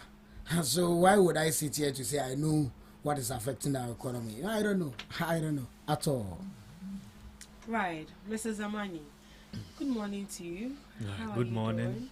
By the grace, we are still celebrating our Eid. Yeah. Yes. So we marked the climax of the holy month of Ramadan last Friday. Yeah. So Muslims converged and then we climaxed it. So we are celebrating as I'm speaking to you now. I think form part of the reason why today is a public holiday. So if I see you today as a Muslim, how do I greet you? Barka de Sallah. Barka de Sallah. Yes. Okay. So you say Barka de Sallah and I respond Barka Kade. Yes. So the president in his campaign promised to add one, how do you call it, public holiday to the Muslim as part of the Eid celebration. He has fulfilled it. We had Friday as a public holiday. Today, Monday, as a public holiday. The Muslims are having ample time to celebrate their Eid. And for that today you share meat? Oh, as for the meat, we started sharing from Friday. Oh, yes. So this one is a small one? Yes, so this is the small one. This is Eid al-Fitr. Eid al-Fitr also. Yes. Oh, okay. This is Eid al-Fitr. So the meat involved in this one is not too much. It's not too much? It's not too much. So the big one, how small it is, I'll be expecting mine the big one is where we give more meat. So I think my brother has started too early. He has started too early. This is the time for you to be advocating for your party to for a united, just so that you can, because the base and the how do you call it, the united party is becoming too much. This is the time you should be advocating. Let's get Kennedy Japan and then Brian Champon to come and congratulate your flag bearer. That is what we need to be. Dr. Brian Champon has congratulated Dr. Mahmoud Bawumia. But did he go to his house to congratulate? Oh, he has done that. I don't know if I've seen it. He has done that. I don't know much about Kennedy Japan. If you talk about Kennedy Japan, so why are you saying I was in the camp of Dr. Brian Champon and I know what I'm talking about. So why are you saying maybe he has his facts. He said that Why is it that Kennedy, Japan, and Brian Champon hasn't gone to congratulate Mahmoud Bawumia, and you said he's lying? I said that's not a statement of facts. It's not a statement, but you don't also have the facts. I have the facts. But you said you don't know of Kennedy, Japan. Yeah, so if he talks, so that's what you said. So you can't say that he's the issue lying. is that he spoke about 2 people, and I said it's not a statement of fact. This is not a statement you can hold it out, because Brian Achampon has visited Bawumia and has congratulated him. When did he that was, I mean, like last month or so, he did. I said I was in the camp. The only video I saw was when he called to. Not the call. Not the. See, we have this norm that we always want everything to be seen on media. I said I campaigned for this man, and I was one of his communication officer. You understand? So I know what I'm talking about. As for as for Canada, Japan, I don't have evidence to it, so I can't talk about it. Yes. So I think Dr. Brian will not argue with him. No, you can't even argue on this. The court of the public hasn't seen anything, and for that matter, we are saying that let's focus on getting Brian and Kennedy to go and then congratulate them. They are not the most interested thing is flag bearer. Ghanaians don't want to hear anything like increment of fuel prices, because they will not have a reason. The government, the NDC government, wouldn't have a reason to explain to Ghanaians why the fuel prices is going up. No. And so since he has talked about fuel prices, I just want to make a little contribution with regards to what is happening between the Iranians and then the Ukraine and Iranians, US, and then Israel. Yesterday, Trump gave an ultimatum to the Iranians that he has given them 48 hours, that is 2 days, to fully open the Strait of Hormuz for fuel tankers that are coming in to flow.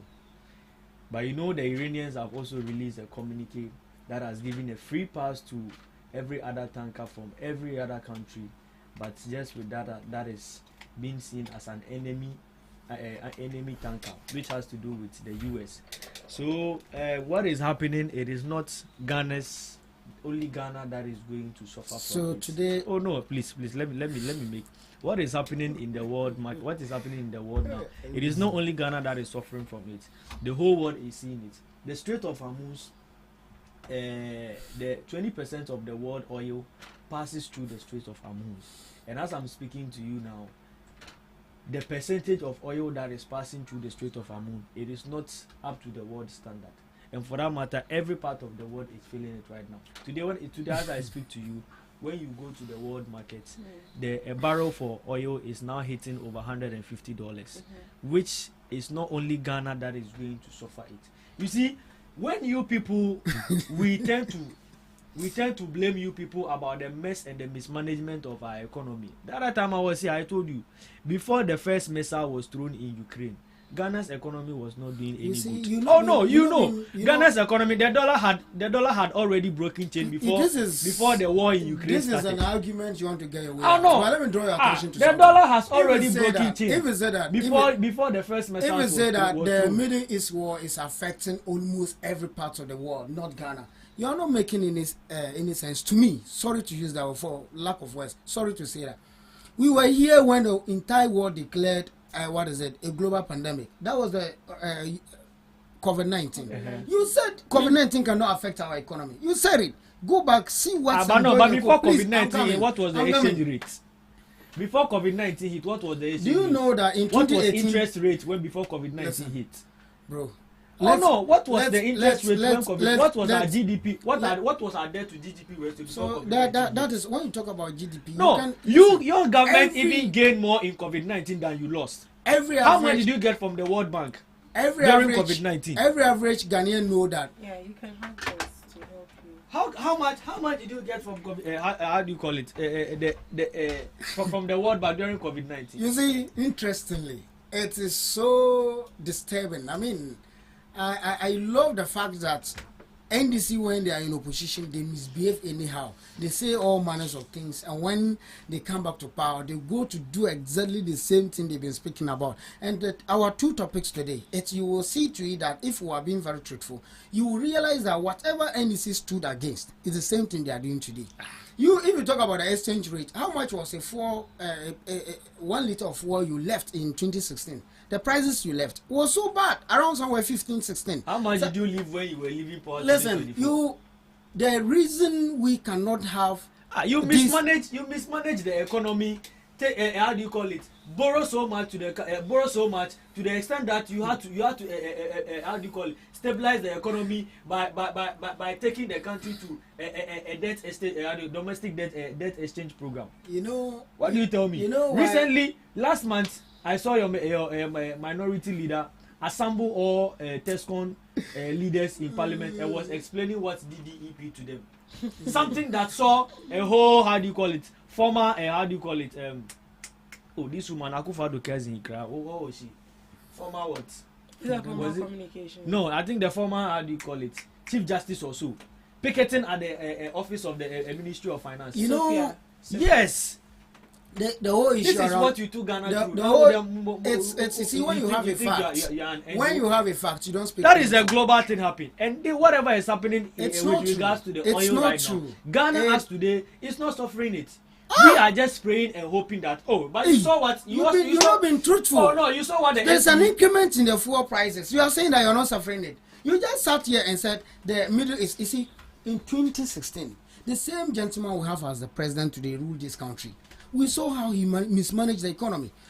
The pain of all this. Talk about mismanagement. No, you see, what didn't we hear about me? Say we have the man, Professor Jambafu, Professor Way. That is. Baumia was given the economy specifically to manage as a vice president. That is what Akufo-Addo told us, that he's bringing an economist. Baumia told us that he's going to arrest the dollar. That is what Baumia told us. Baumia told us that he's going to stabilize our economy. That is what Baumia told us. You see, but at the latter part, what did we see? Also, can you do us a favor? What did we see? Can you do us a favor? Mismanage the economy. It's not about plenty talks. Exchange rates. What did we see? You see, Baumia was the only one that came to tell us that the strength of our economy is only reside in our exchange rates. Baumia came to make the exchange rate a topic to speak about. But today, for a good economy, I think you are just comfortable with making noise. I want to draw your attention to something. How much was the fuel prices 1 liter in 2016, and how much was it in 2019, 2018? You sat here and you are saying this. You gave the economy order. You gave the economy. I am saying that in 2016, what was a liter? The price of 1 liter of petrol. What did you leave? You see, what did you leave recently 2024 when you mount on social media, you don't talk as if we have a different president today. And it's a whole lot that some of us don't make meaning out of it. When you begin to talk as if John Dramani Mahama has never ruled this country before, as if when we took power we never reduced the fuel prices, as if we never had a global pandemic in this world, as if we never had Russia and Ukraine war. These are some of the things you guys stood on your feet to deceive the Ghanaians on. Today how did we deceive? The leader of you milk Ghanaians to Ukraine and Russia war. Do you know what you stole from? That you milk Ghanaians to. Do you know what you stole? I think we have to zoom into. You milk Ghanaians to COVID-19 pandemic. Do you know when you open a fund locally, domestically, people donated to the fund.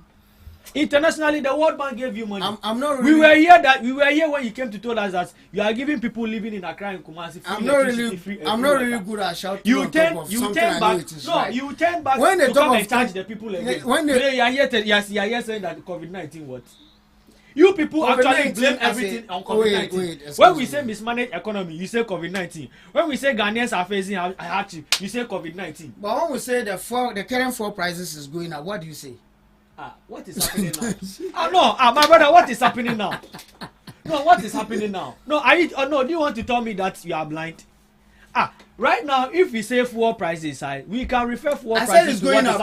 Please. If you say fuel prices is going up, we can refer that to what do you call it? What is happening in Iran and between you can't the refer US it. and You Israel. can't. You but can't. it's so when pity we that talk about exchange rate, when we talk about exchange rate, what is exchange rate today? When we talk about the living condition of the people, what is the living condition of the people today? What is the rate at which interest is rising? What is the rate at which food prices are being increased in the market?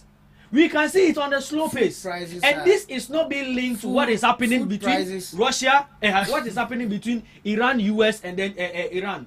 No, that is not what we are saying.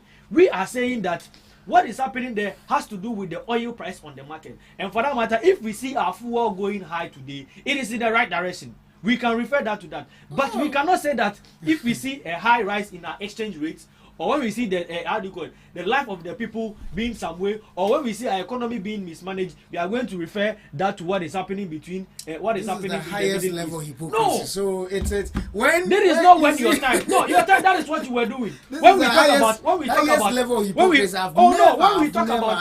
we talk about the life you of have the to people, desist the from life of the these people things. is You need to be people, truthful to Ghanaians, be honest to Ghanaians. It's not anything. The thing is that COVID-19 that external came to factors, take COVID-19 came to take life of people, life of judges, life of prominent people in this country, and these people have sons and daughters. You didn't sympathize with these people, but when you took over, you said you rather impose a levy on them. You see, and even target COVID-19 levy. We are now to say Ghana Obiana. What would COVID making scan? What did you use COVID-19 money for? Very well. You have asked a nice question. What did you use it for? Very well. You want what we have used the COVID-19 money for?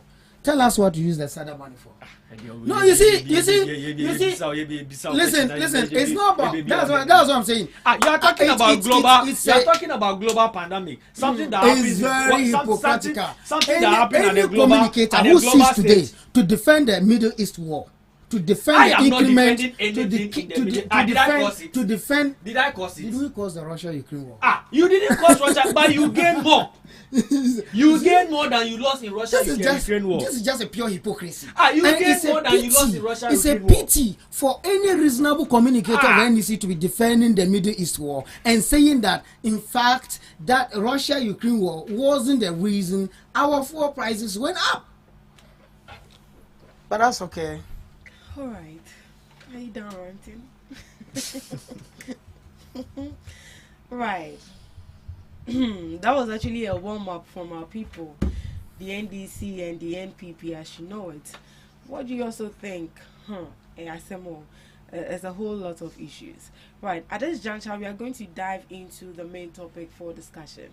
I actually wanted us to look at something briefly, but it looks like our time is far gone. So at this juncture, we'll just dive into the main topic for discussion. Yeah, so at this point, that has to do with our SIM re-registration, where we have to link our Ghana card to a SIM card. We saw that happen in 2021 to 2023, where Ghanaians had to go and queue and then link their Ghana card to their SIM card. Well, this administration came in and said the biometric registration that we did wasn't fully verified, and then due to that we had to go through the process again. And this time around they said if you have a smartphone, you can be in the comfort of your house and then get an app and then you're good to go. This was actually made, this pronouncement was made by the Minister for Communication. So what happened to those in the rural urban area as well, and even our grandmothers and our fathers who do not have a smartphone, who do not know their way about to do this whole registration? What happens to them as well? This is actually some of the issues we'll be looking at, and also the challenges that happen in the previous registration that we had, and measures, recommended measures that going forward we can adopt to make sure that this time around the registration that we do isn't flawed. Now, I'll begin with you, Mr. Zamani. Why do we have to go through this process again? All right. Thank you so much. My brother hated me so much that I couldn't greet our audience. I want to say a very big good morning to everyone watching us live on Ghana Talk Radio. Just as we do every week, we come here to share our knowledge on what is happening in the world. Aside that, I want to say a very good morning to my brother Adamu Alema, incoming Koleklote Constituency Deputy Youth Organizer. And I want to say a very big kudos to the CEO of NEIP, Honorable Eric Ejay. In the course of last week, we saw a very nice program organized in the Bono region, where individuals that qualified for the Ejumara program were being given finance to start up their own businesses. Oh, how much? Oh yeah, the over 2,000. How do you call it? Individuals that qualify from that region were being given finances. But how do you qualify? Oh, you go through processes. You apply. After application, if you qualify through the process, they then call you in to train you, see your business proposal, see how best when you are being given the finances, you'll be able to utilize it. Government also give you education on how to go about the businesses and all that. After you come in, and then a short list is being made. So the people at the Bono region have benefited their own. It's going to be done across all 16 regions. So which saw the president of the land grace the program. So that happened in the course of last week. Right. But how would they track the success of the business? So there's a database for all those who qualified, of which they are not being left to go alone. There is a secretariat that is managing them. Okay. So the secretariat is in charge of seeing through to the success of everything. So the secretariat is going to keep track on them and see to the fact that whatever money is being given for whatever reason is going to be used for the purpose. So I want to say a big kudos to the CEO, Honorable Eric Ejay, for that good work done. Then again, quickly to the topic of today, the SIM re-registration. You see, when we talk about this SIM re-registration thing, I get too frustrated, honestly, because I get too frustrated, honestly, because I know the hassle that I went through to get my SIM registered. And if today the conversation is up again to join another queue, long queue, wake up in the morning, early in the morning, whilst I know I need to be at work and I should be at a station or wherever it is to register my SIM again, it becomes a problem for me. Where today we know say ade chena say one sorry anko obi nkom ma te wo say one sorry na won ko pe bibia den embra fie. So when this conversation pop up, honestly myself, I was so uncomfortable with it. But upon further probe, I clearly saw that indeed there is a need for us to go through this process as a nation with regards to our security and with regards to us having a solid document that can be relied upon. So when the conversation popped up, I followed up. So I noticed that the former Minister for Communication, Honorable Esla Owusu Akofo, released a 2-pager statement. And upon reading the statement, with your permission, I think I would want to take it. I think the 4th paragraph, 5th paragraph. I would want to read something there for you. So it says that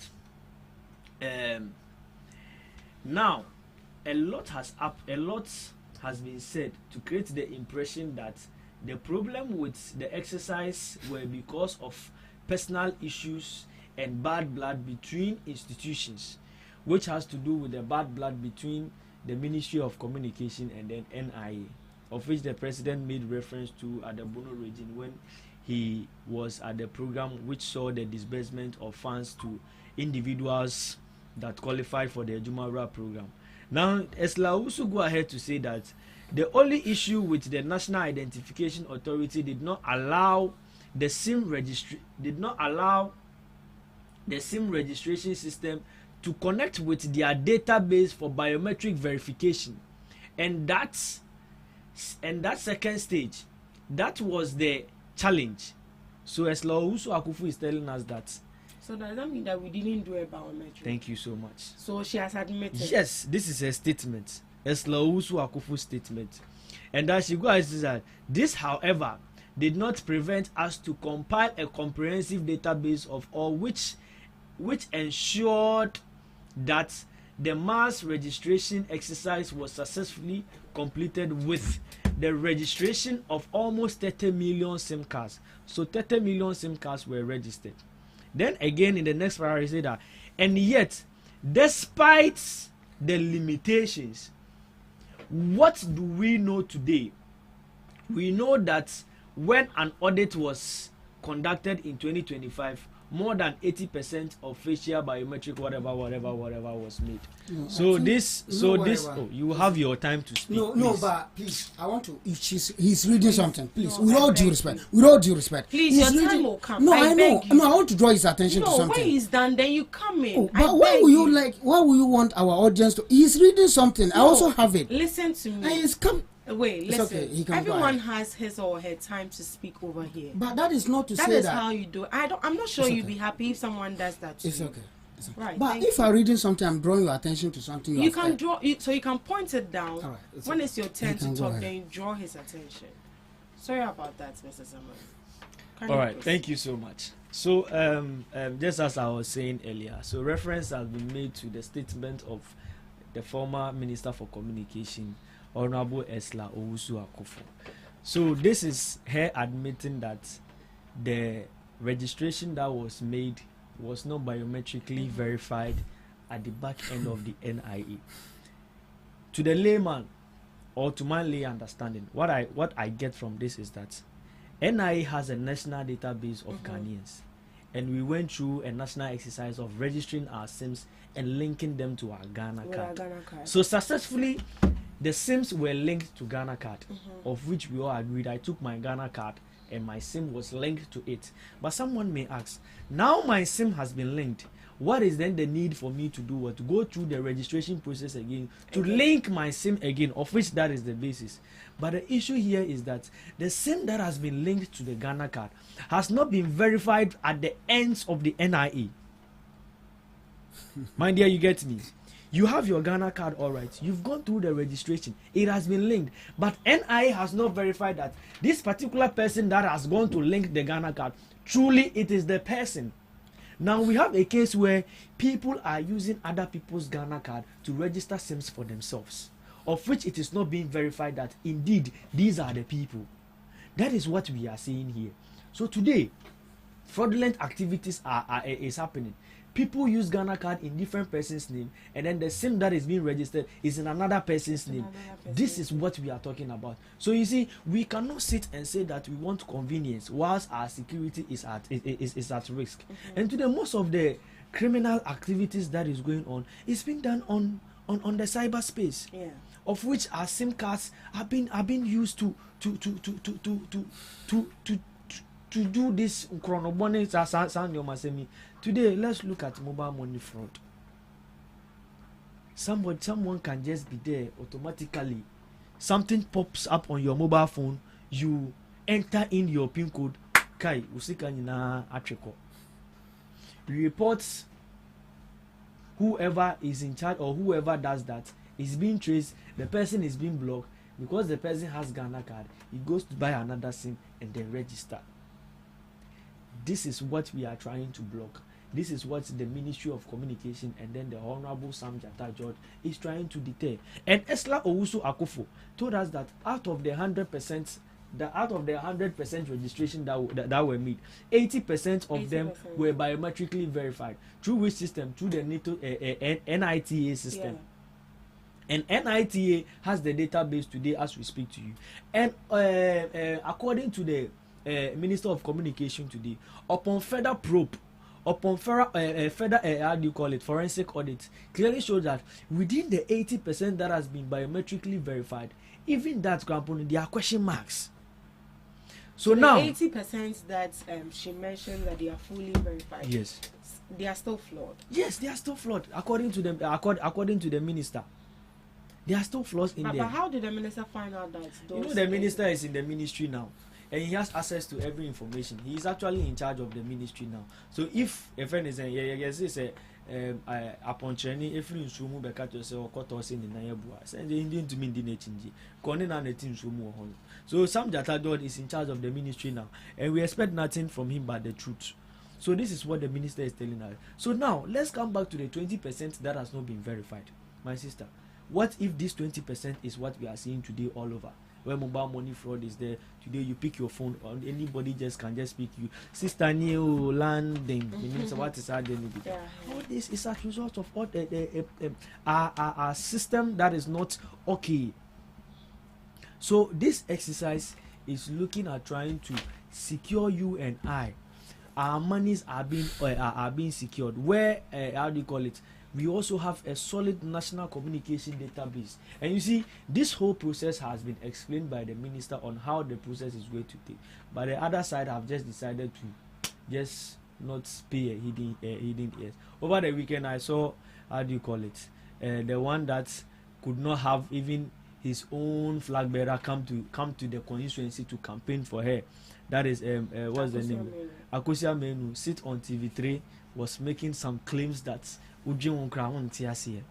wow, one kasa a friend is around a flag bearer and to me about constituency and by campaign amount. It's say ne yere any bear mine on a contest intino yan to me about by campaign amount one winning of which you lost over 2,000 votes. Then TV3 catcher say a person any sim registration. You should just give a prompt to AI and then we'll get everything done. That was the suggestion she was making there. Yeah, that we should use cloud AI to go through this process, but rather not what the minister is proposing. Hey, my sister, national security you think SIM registration is just a mere exercise? As couldn't use that process to secure us? No. We are serious in this country, and for that matter, let's be serious for that fact. So, this process, as the minister has told that he knows the plights of Ghanaians that we are going to go through in putting up long queues to get ourselves registered. This is going to be eradicated, where we get an application, sit in the comfort of our home to get ourselves verified and registered.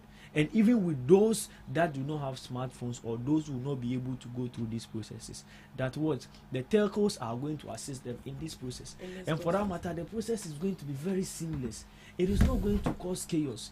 But let's just align with the minister, get ourselves a very secured national database, verify it with our national the National Identification Authority's data system. Now get to track these people out of the system. That is the fastest out of the system. Just so your money will be secured, my money will be secured. Just last week, I saw a video by this popular celebrity, Jocelyn Dumas, telling us that her mobile account was being empty just like that. And we think we are safe?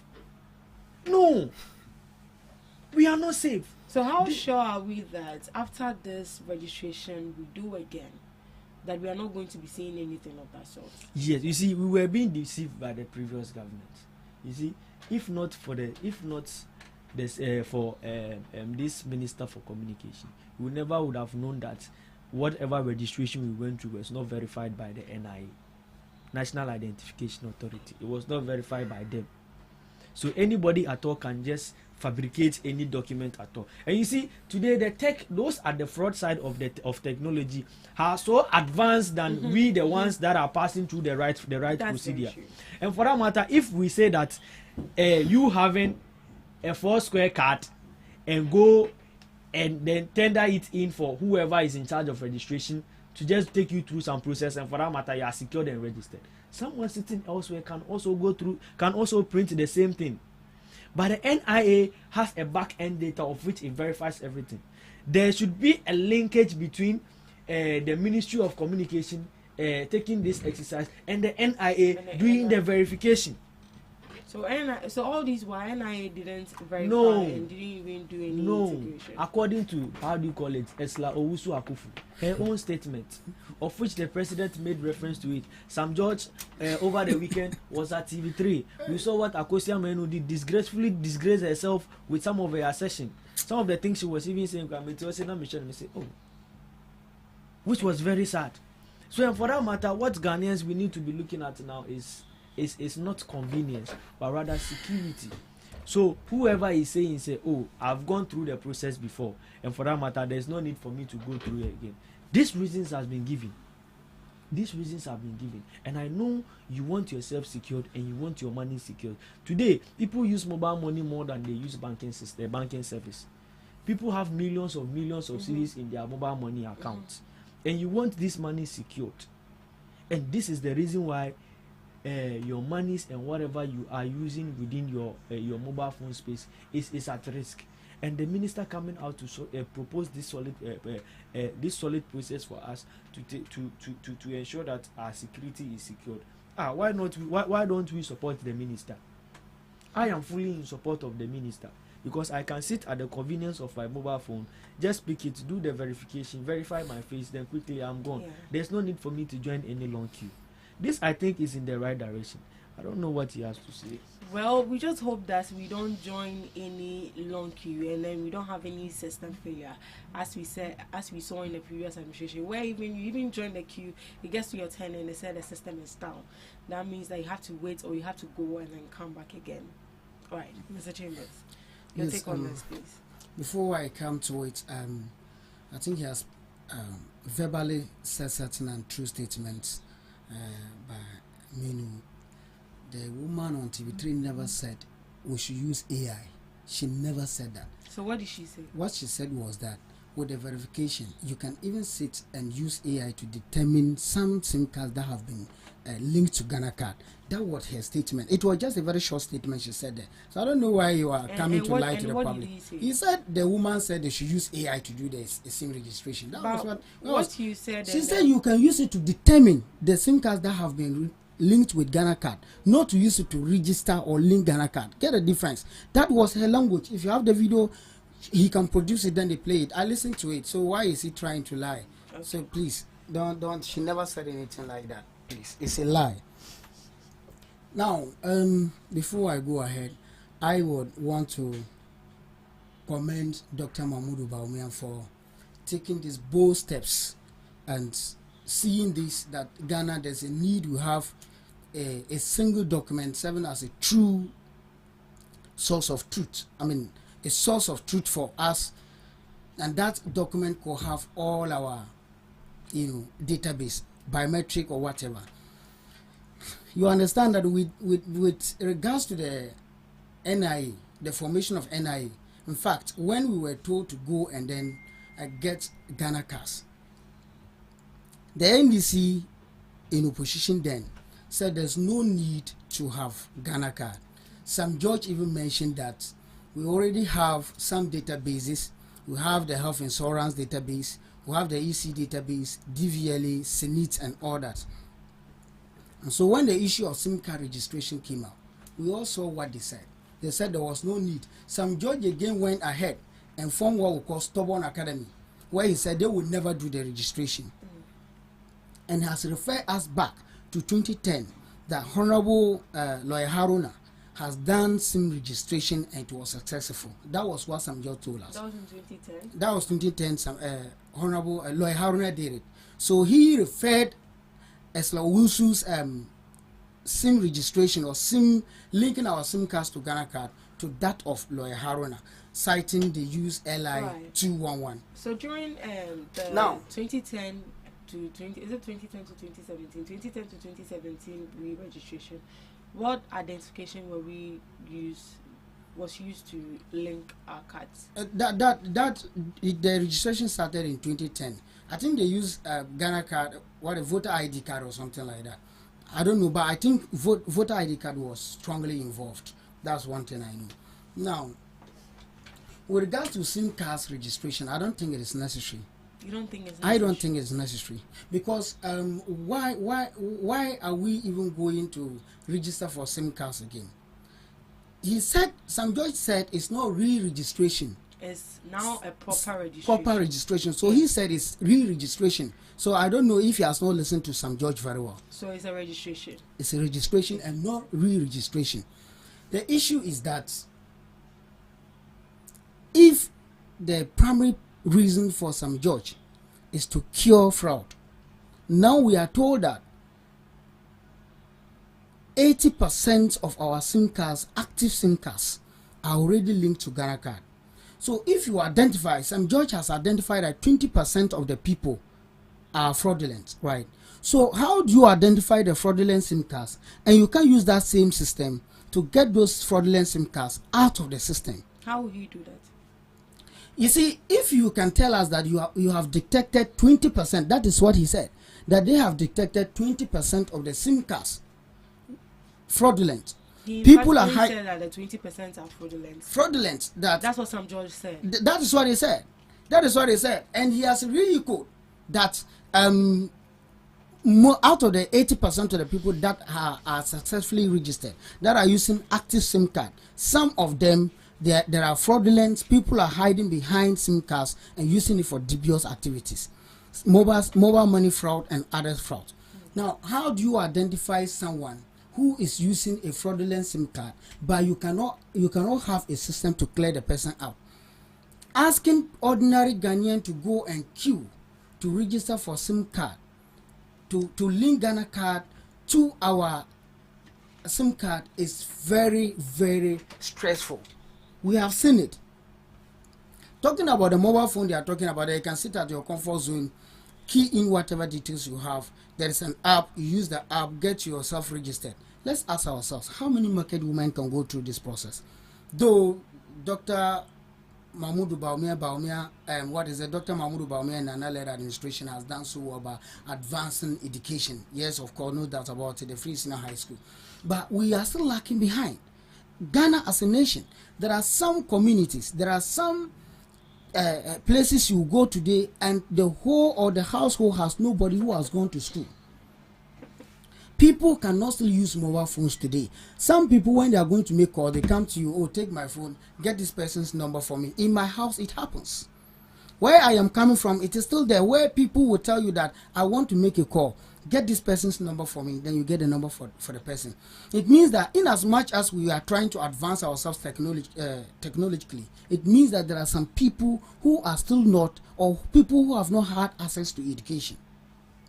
And so forcing people to go through app, I am seeing that at the end of the day, whatever it is going to be, we are going to queue again to register for SIM cards.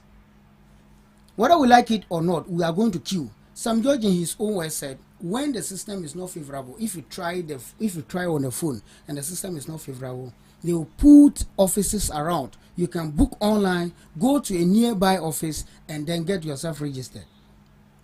What happens if I can't use mobile phone, therefore I cannot book online? What happens if we have about 100 people appearing at that station on a single day to get themselves registered? So I think SIM cards registrations is not necessary at this point. Right. It's not necessary because if you have identified some fraudulent SIM cards, you can use a system to detect the fraudulent SIM cards and get them out from our system and allow us to have a very smooth system. You cannot tell me that over the 39.9 million SIM cards actively used in or using in this country are all fraudulent. Is that what they mean? My SIM card is not under any fraudulent. Nobody, I've never used my SIM card to do anything bad. And my SIM card, it is my Ghana card details that are linked to my SIM card. For me here, I don't have anything of that such. If you call me as a fraud, if you call me as a scammer, telling me to do this and do this, I just hang you up. I don't even attend to you. And nobody has frauded me before. If others are victims of circumstances or others have been the victim of it, that is fine. But I'm saying that the SIM cards registration is not all that necessary. Now I want to end on this peaceful note. Has NDC now agreed that NIA database is the valid database for all of us? Is that what they are saying now? Are they aware that they were the same people telling Ghanaians not to go and queue and register for Ghana card? Are they aware? The same NDC today calling us to use NIA, they were the same people telling us that if they, some members of parliament, if they get Ghana card, the very day they will get Ghana card, they will exit office as a representative of the people, as a member of parliament. They deterred, they influence a lot of people not to go and register for Ghana card. Today they are saying that the only source of truth, the only source of identifying your credentials, the only way to get yourself behind all the documents or behind all the details you are using or credentials you are using online is Ghana card. The same NDC hasn't apologized to us and they are coming back to tell us this. Sam George said he has admitted and agreed that Ghana card is indeed a credible source where we can all access our biometric data or our database. Such unfortunate statement. I told you the high level of this hypocrisy. We live in a country that when something is good, we must all acknowledge that. We must all acknowledge that it's good. I tell you, NDC is an existential threat to our development in this country, like it or not. As Ghanaians want us to move forward, they are those that are bringing us back. When Esla Owusu enrolled this policy, when she enrolled this system of linking Ghana card to our very SIM cards, where the registration we just did, the 2021 to 2023 registration, you stood against it. He said we should not use Ghana card alone. We can use other sources, other means. Today you are relying on only Ghana card. What happens to the people that don't have Ghana card? Now, they are arguing that one person can use your Ghana card to register for 10 SIM cards or so. That is the same thing they are going to repeat. You know the number of people they have deceived and they don't have Ghana cards. Now, Sam George, I listened to him in one of the videos saying that Ghanaians should be honest to ourselves. Do you know that with the process, I can use my SIM card, my Ghana card, to validate a SIM card for my sister? The system they are going to enroll. At the end of the day, how is that going to work? Because listening to him and the process he outlined for the new registration, he mentioned that it is going to even link to your phone. There's actually a code on your phone where he mentioned IMM. Is it IEM? Yeah, IEMI. So that means that if you were fraud, so after registering, it's going to be automatically linked to your phone. Yes. So if you happen to be a fraud person and they block your SIM card, that means that you have to get a new phone before you can use it. Are you saying that if you don't have Ghana card, you can't go through this process? Is that what you're saying? That's not what he's saying. So if you don't have Ghana card, how will you use SIM card in this country? So I guess you have to go and get a Ghana card. I think there are, in all of this, for me, I want to reserve my peace until the process starts. But I am saying that we will go through the same stress. I am saying that if this Sam George, who knows better and think he knows everything in the whole world regarding technology, if he has supported Esla Owusu or has given out accurate information years back, I don't think we'd have to go and queue for SIM cards registration. I don't think it is necessary. Right. What was the goal of this whole registration? It's successfully link our Ghana card to our SIM cards, and that they will know who is behind your SIM card. If you are using a SIM card, who is the rightful owner of that SIM card? That was the goal, and also to cure some kind of fraud, and which we noticed and we have realized that about 80%, though we are not saying 100% has been achieved, but 80% has been achieved. So the 20%, let the system, let that technology guy, Sam George, take care of the 20%. So I don't think it is necessary for all of us to go and register. So would you recommend a way those 20% can be detected? How did they detect? How did they get to know that the 20% was not successful? Is it not a system they used to detect? So why don't you use the system to detect and know the people who were not successful and get them out, block their SIM cards, deactivate them so they can't have access to their SIM cards again? Isn't that going to solve the problem? Rather than all of us going to queue for SIM cards registration again. So did we do a biometric or not? We did. I went to the station with my Ghana card. Unless otherwise you have evidence to the fact that we have not done anything called Ghana, we have not linked our Ghana card. As I said, my national health insurance is linked to my Ghana card. My SIM card is linked to my Ghana card. Even sometimes when I'm going to hospital, I don't even carry my national health insurance. Ghana card, I went to the station, presented, went through all the processes. That was somewhere 2022, 2023, I can't remember. But I went through the processes. So today, if you are telling me that it was not done, unless otherwise you have proven beyond any reasonable doubt, then I will believe it. Other than that, where I said, I know my SIM card is active, is legit, and that I am the rightful person using my SIM card. And I've not used my Ghana card to even validate or register for anybody. Right. Let's take a look at some statements made by ESLA.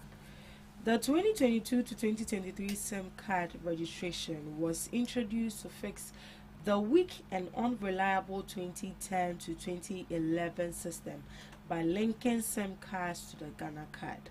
The process worked in 2 stages but was limited because full biometric verification could not be completed due to lack of NIA integration.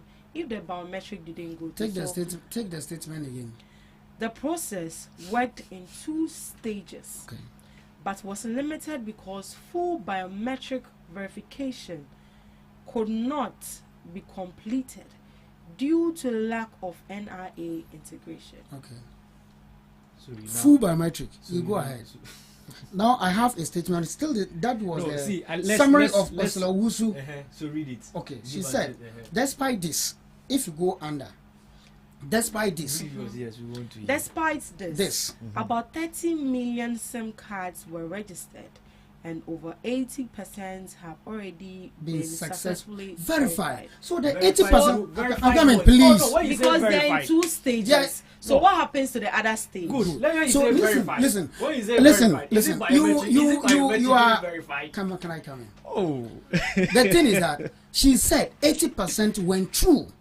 Despite this, this is common English. We all understand this. So English. Despite this, she said they never had everything successful, but despite that, 80% of it was successful, verified. Right? What is verification? That is when you confirm your bio data with your fingerprint. Right? That is it. Verification. That is if you go to a station, you place your fingers on a machine. That's then a biometric verification. And she said it was not verified. She said, listen, she didn't say the entire process. No. It's in 2 stages. So one stage was able to go through, but the other stage wasn't able to go through, which is the biometric verification. So, which is the biometric verification? Yes. That's so the second stage, which is the biometric verification, didn't go through. Look, I am saying that. If you listen to us, listen. I am saying that if you listen to Esra Osu, she stated this clearly, and she has gone ahead. That's the statement you are reading. So if it were in 2 stages, now the first stage has gone through, the second stage has not been successfully gone through. I am saying that in that process, we have already linked our SIM cards to the Ghana card. As we said, we have linked, unless otherwise. You tell us that we have not gone through the process very nicely. And I'm saying that whichever way you take it, our details has been linked. As to whether the verification was done successfully or not, the registration has gone through. For me, I went, I verified all my details, and I left. All I know is that the SIM card has been registered. And even with the first phase, if the first phase has gone through well, and now you are coming out with another phase, I don't think it is necessary to allow all the 80%. My argument is based on the fact that I am using an active SIM card and I'm a rightful person of the SIM card. Now you come to tell me that my SIM card is not properly registered, that I can use it for fraud. I don't get it. I don't read the meaning to it. My question is, the 80% that was verified, were they verified biometrically? She said you have read the statement. She said and told us that they have gone through a successful process where not all 100% determined figure, as at then was 30-something million SIM cards. Please, I think some kind of mannerism. Why is that? I don't like when I'm talking and someone is puffing. Who is puffing? I'm not puffing. I'm not puffing. You're just making unfactual statements. So we are trying to understand. Right. See, probably. So let's get this clear. All right. So we are all trying to understand the statements coming from Esla. Let me take it again and let me seek your understanding. How you understand this? Yes. The 2022 to 2023 SIM registration was introduced to fix the weak and unreliable 2010 to 2011 system by linking SIM cards to the Ghana card. The process worked in 2 stages, but was limited because full biometric verification could not be completed. Full biometric verification due to the lack of NIA integration. Okay. So what prevented the NIA from doing the integration? You see, if you read the statement you are basing on, she has stated even after, despite this, the 30 million SIM cards, you go down and read it. She has stated, look, the system we have now, you go ahead, read I get it, but what I want to I don't, please, I'm coming. I don't want us to say that the lady has said no SIM card was linked to Ghana card. No, that's not her statement. No, that's not what we are saying. And so if the SIM card, I want to get a clarification on this, and I believe I'm not the only person seeking for clarification on this particular. I am saying that. Wait, let me finish, please. So she said that it's in 2 stages and one stage went through and the other didn't go through because of limited biometric because limited full biometric verification could not be completed due to NIA integration. So if she comes now and says that despite this, despite the other fact that we didn't go through full, not half, full registration. So despite this, about 30 million SIM cards were registered. Okay. So were they registered with just the first stage? So that is one thing we should be basing our argument on, but not to say that SIM cards are not linked to Ghana card. That's not what we are saying. We agree that SIM card has been linked to Ghana card. Linked to Ghana card. But we did a biometric registration. Was it verified? And I'm saying that not everyone has it verified. Not everyone. That is the argument she's raising. Or anybody who went through the process has not been verified. That's no. That's what she said. That's what Esla she's saying that. She's despite this. It's in 2 stages, so Mr. Chambers. It's in 2 stages. She said, let me read her statement. Let me read her statement. I think the second statement, that's the third statement. Read it out. So after she has said that it's limited to because full biometric verification could not be completed due to lack of NIA integration. Okay. The key word here is despite that.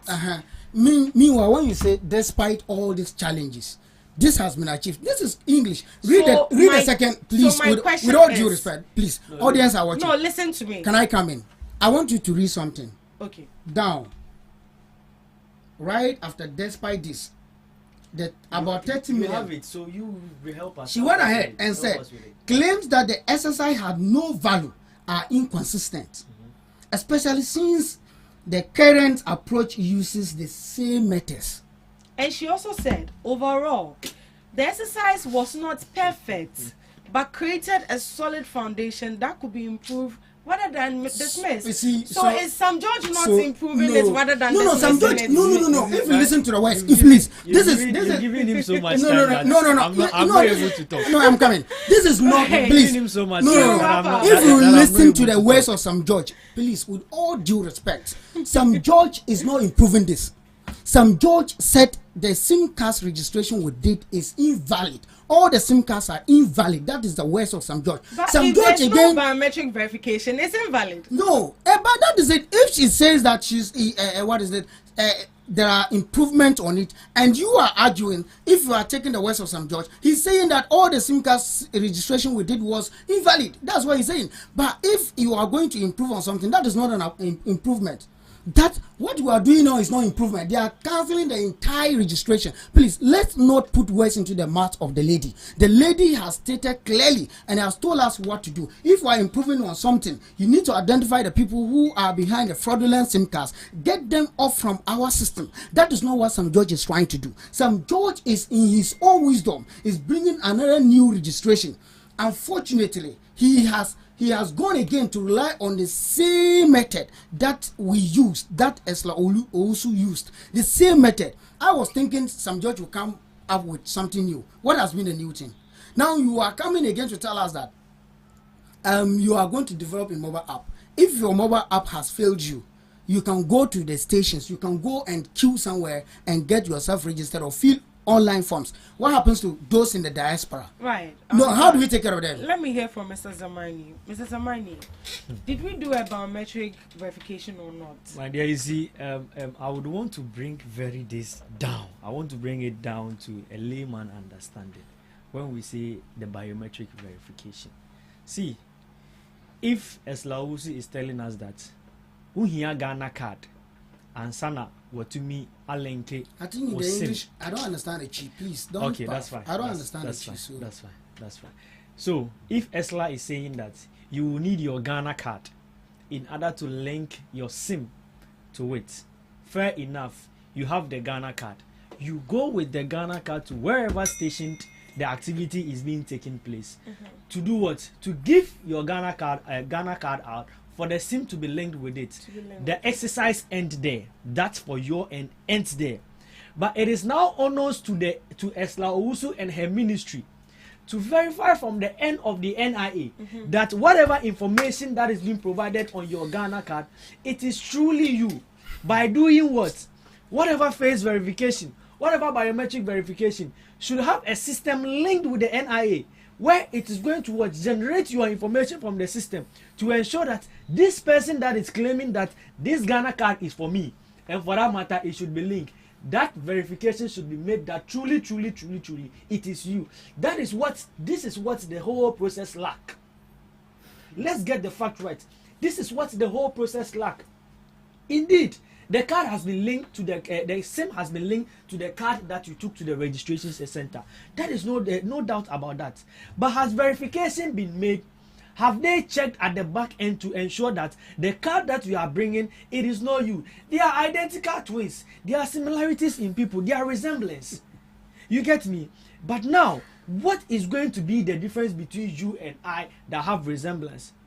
Is the unique face identification or face code or face scanning or fingerprint scannings that is going to differentiate you from me.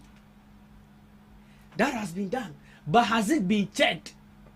Ghana card now we see who use you know. There's a whole authority or a whole organization that went through that process to ensure that everyone is registered. Now for any partner on the card neighbor say register me no. One person will be engaged authority no, or you don't want to engage the authority that was in charge of the registration of the Ghana card to ensure that whoever is bringing the Ghana card in true or truly it is the person. That is what we are talking about. So that means that NIA was not involved in was not involved. It is there. Does that mean that without it lacks NIA integration? That is what the statement means. Yeah, and I think she made that in her statement. So that she is has what she said. Yes, the NIA was not involved. True, the NIA canu. This is not some just saying. This is Eslo Usu's own statement. This is from the horse's mouth. This is from the horse's mouth. Unless NIA today, I am very surprised. Oh no, see today when you say NDC. I am very surprised. I want to even come to that. Christ. When you say NDC is believing NIA today, you guys, when this whole NIA registration came up, we saw what the requirement was. They told us that you need a passport and then a birth certificate to only go through the registration, of which the guarantor system was taken out. This is what our people were against. This is what our people were against. It's never true. Our people were strictly against passport. It's never true. Why can't someone stand in as a guarantor for someone for a Ghanaian to register? This is what our people were against. Says so. The Ghana card registration. Who said that you should bring Ghana passport? The Ghana card registration started from Parliament House. It's not true. It's a lie. That is where the pilot was rolled out. It's not Ghana card registration started from Parliament House. MP started registering for Ghana card. How do you mean by someone? Everybody should bring that passport. Members of How many people have passports in this country? Went through the registration. That was the requirement from your minister then. No, who? And our people stood against it. So Kasega NDC does not believe in the NIA system. Masa Obua, you are telling lies. But here now, what we intend doing, you see, you sit here and you say that it is needless. It is needless. You have evidence. You sit here and you say that it is needless and unnecessary for us to go through this process. Is it that you want citizens to be milked or to be choked in fraud?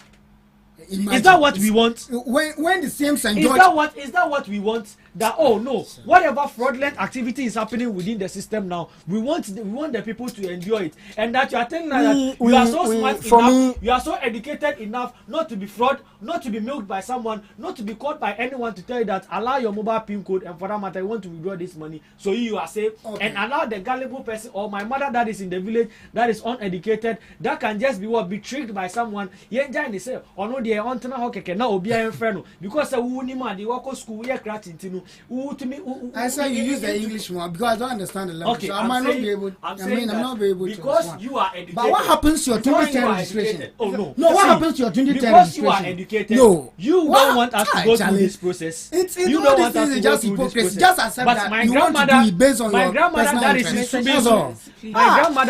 My grandmother that is in Subisu. I'm being very truthful. No, allow him to speak. All right, you should go ahead. My sister, you see, even if mistakes were made,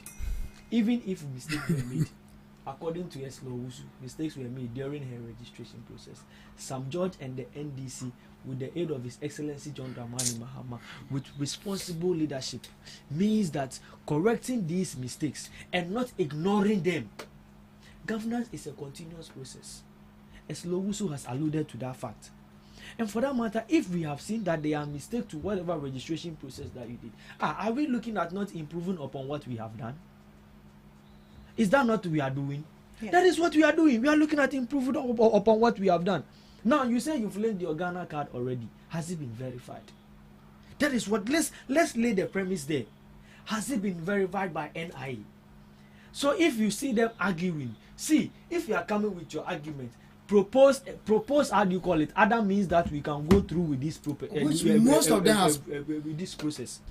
The only solid proposal that you are giving so far that I have heard everyone made, and their communicators, how do you call it, amplifying it to all of us, is using cloud AI to go through. No, the process. Listen. It's not true.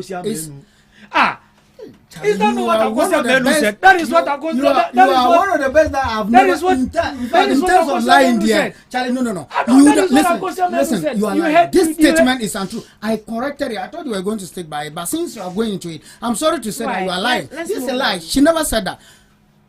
I think you were going to ask him. I think you were going to ask him about what happens to the 2010 registration. See, when we start the process, don't take part. No, he said. He again said you wanted us to suggest to you.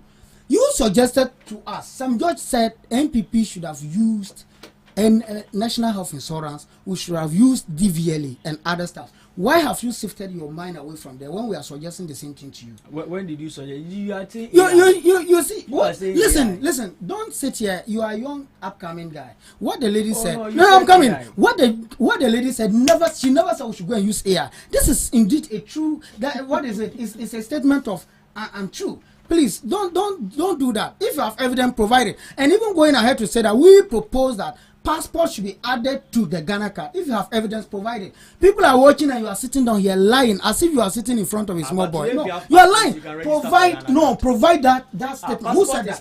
Who said that? No. Nobody said unless you have passport, you can't register for Ghana card. You are a media person. No. You are lying. It's a lie. Listen, it's a lie. You said the Garanta system was taken. Listen, let's be honest with ourselves and stop this lie. System was taken out. You said. So if you are going to register for your Ghana card, what are the documents they ask for? Normally they ask for your birth cert, or then as we register. And then what? They ask for your birth cert. Listen. Then passport was never attached to it. If you have it, listen. Because I went to the NIA office to register for my Ghana card, and I saw people holding. Listen, I am.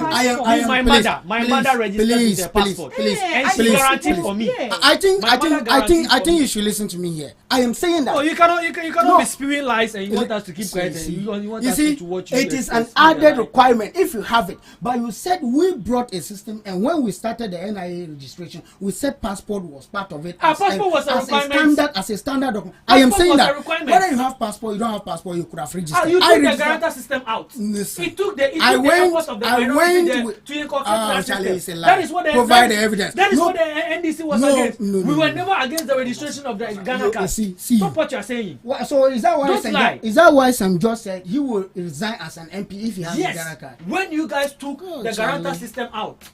I'm a bit surprised. You took the Garanta system out. Hey, Charlie. People didn't have identification card then. Even how do you call it? The National Health Insurance of which people had it. No. All right. Passport was added value. So this is from NIA. NIA. Registration requirements for Ghana card. Mandatory requirements for Ghana card registration. Okay. A birth certificate issued by the Birth and Death Registry of Ghana, or a valid Ghana passport issued by the governments of Ghana. An oath of identity forms obtained through the vouching process, or evidence of acquired citizenship, such as registration certificate, digital address code of your residence. Can I ask a question? No. I'm just holding there. I'm asking a question. I registered my Ghana card without even having a passport. When you went there. So what did you register with? I registered with my Ghana. What is birth cert? I registered my Ghana card with my birth cert. The question is also a part of the requirement. He said if you don't have the passport, you can't register. That's where I'm against. Is that what he said? That's what he said. Unless otherwise you are choosing to take side. I am saying that. He said if you don't have Ghana card and passport, you can't register. And I'm saying that it's not true. Passport was an additional document. If you have it, it's a plus. If you don't have it, you can still register because I registered without passport. That's not what I heard. No, maybe you were, and it is in the house, and maybe you can play it back. Oh yeah, that's it. That's why he said, or you can ask him to say what he has stated. Oh my God.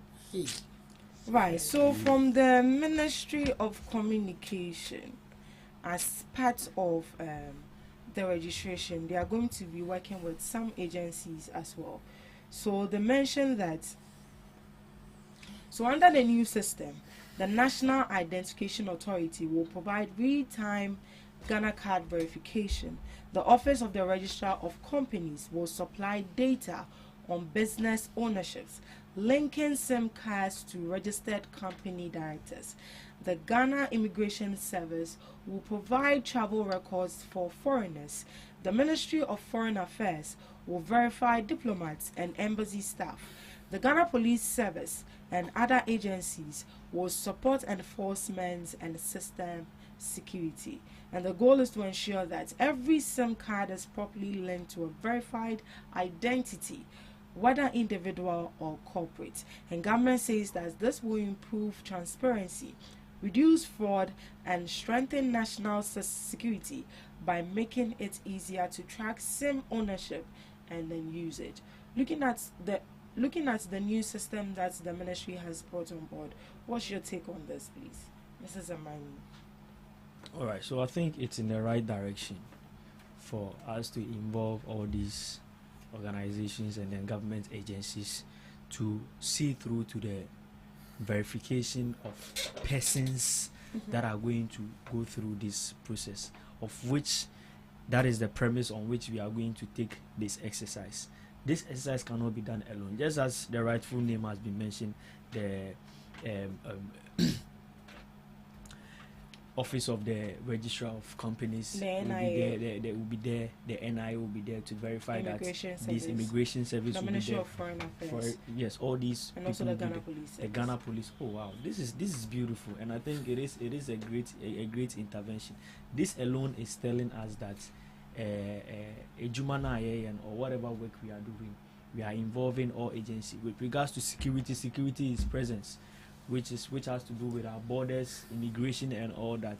And then the registrar of companies. There are people that are forging documents today. People forge documents to go through registration, and the registrar of company has a database of all registered companies. And for that matter, if you are coming in with a registry, it is onus on them to verify and ensure that you are truly going through your system. And we, the citizens too, it is important that NIA verify us. So if the minister is engaging or involving all these organizations, I think it is the best, and I say kudos to the minister. What we are all praying is that we successfully go through this process, and at the end of the day, the end goal that we want to achieve, just to make fraud and then dubious activities so expensive for people to engage in. I pray and hope that at the end of it all, we'll be able to achieve it, and the process will be so seamless that the opposition side will not have option than to take part of it. Thank you so much. Under this new system, did we see that happen in the previous administration? Oh no, even Esla also has alluded to the fact that she didn't involve NIA. She has alluded to the fact that she didn't involve NIA, but rather, you see, I just didn't want to make reference to this. According to the minister, Esla also had wanted to privatize those verification to a third party. That is one reason. See, when you say this and people comes in, according to the minister, you just stated something as to whether you have evidence. Let him finish his statement. No, you see, so sometimes let him there are finish certain his statement. statements when someone sits down and you make them. Mr. Chambers, you will not be happy if this is done to you. So no. I don't see why you want to do something. And I can't. So when he's done, you can debunk whatever he said.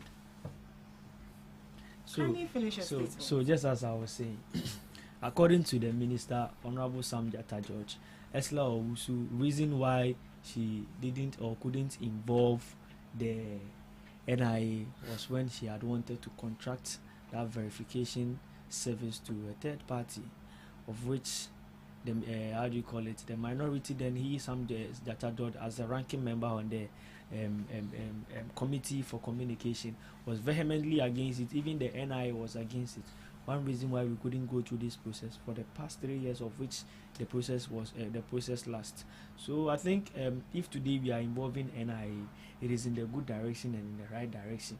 What we hope and pray is that they come in, do their exercise very well, where we'll be able to eliminate all this fraudulent activity. Today, we barely see people mount stones on roads with gangs going on active robbing. We barely hear that. That is becoming a thing of a past. What we hear most is cyber crimes. People are duping people online. You'll be there, Facebook, someone impersonates anybody, be a member of parliament, president, pay this money to be taken to this security service, pay this money for this job to be given to you, and people are being duped on daily basis. This is what we want to cure. This is what we are looking at curtailing. So for that matter, if you are involving all these agencies and organizations, it's in the right direction. Kudos to the minister for taking up this test. I commend him so well, and we are fully behind him. We are supporting him. As for the opposition, they can decide to take part or not. We are looking at the Ghanaians, the Ghana people has given us a mandate, and that is why we are looking at they're not what they are saying. Thank you so much. Right, Mr. Chambers.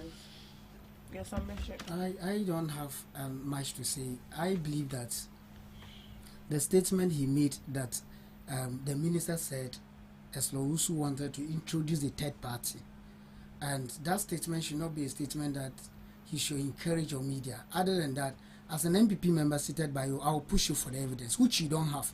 This is just something that any member of parliament who happens to be a minister and describing himself as a stubborn guy has said something and you choose to believe it.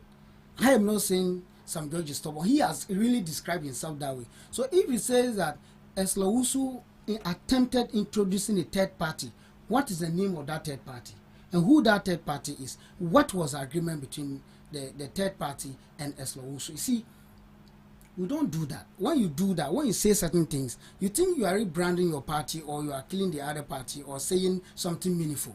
But anybody listening will know that you are not communicating. Because other than that, I don't think I can just sit here, say something some judge has not said, and you will not push me for evidence. So if you have evidence to that, and having evidence to the fact that Eslowusu introduced or attempted introducing a third party, you are free to tender it in. Other than that, I will not have you here lie to the audience and all that. You see, in all the processes they are carrying out and involving any other person, we are expecting that at the end of the process, there will not be anyone calling you to say that I have done wrong transaction. We will not expect anyone to use a fraudulent SIM card and all that.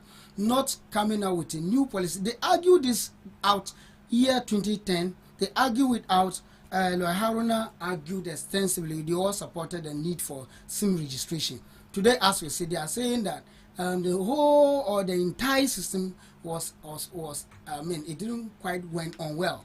And 2021, the registration we did and all stuff, they are saying that it was not the right one. So we cannot, as absolute majority, we can't stop them from doing what they want to do. They can go on with the process as they've already said. Then as the process unfolds, we will not be too loud in speaking before the exercise like they always do. We will not say it will not be the best. Maybe probably it might be the best. Then we'll sit here one day and you ask us and we'll say, oh, I'm trying and sweating under air condition to explain myself. Like when you ask anybody why they don't trust the NIA, they lie around it and all stuff. So I think if they are involving the diplomats, whoever they are involving in this process and all that, we wish them well. We want it to be very easy for the ordinary Ghanaians, our phones, and they should also try to engage our women who are out there and they have not gotten access to education.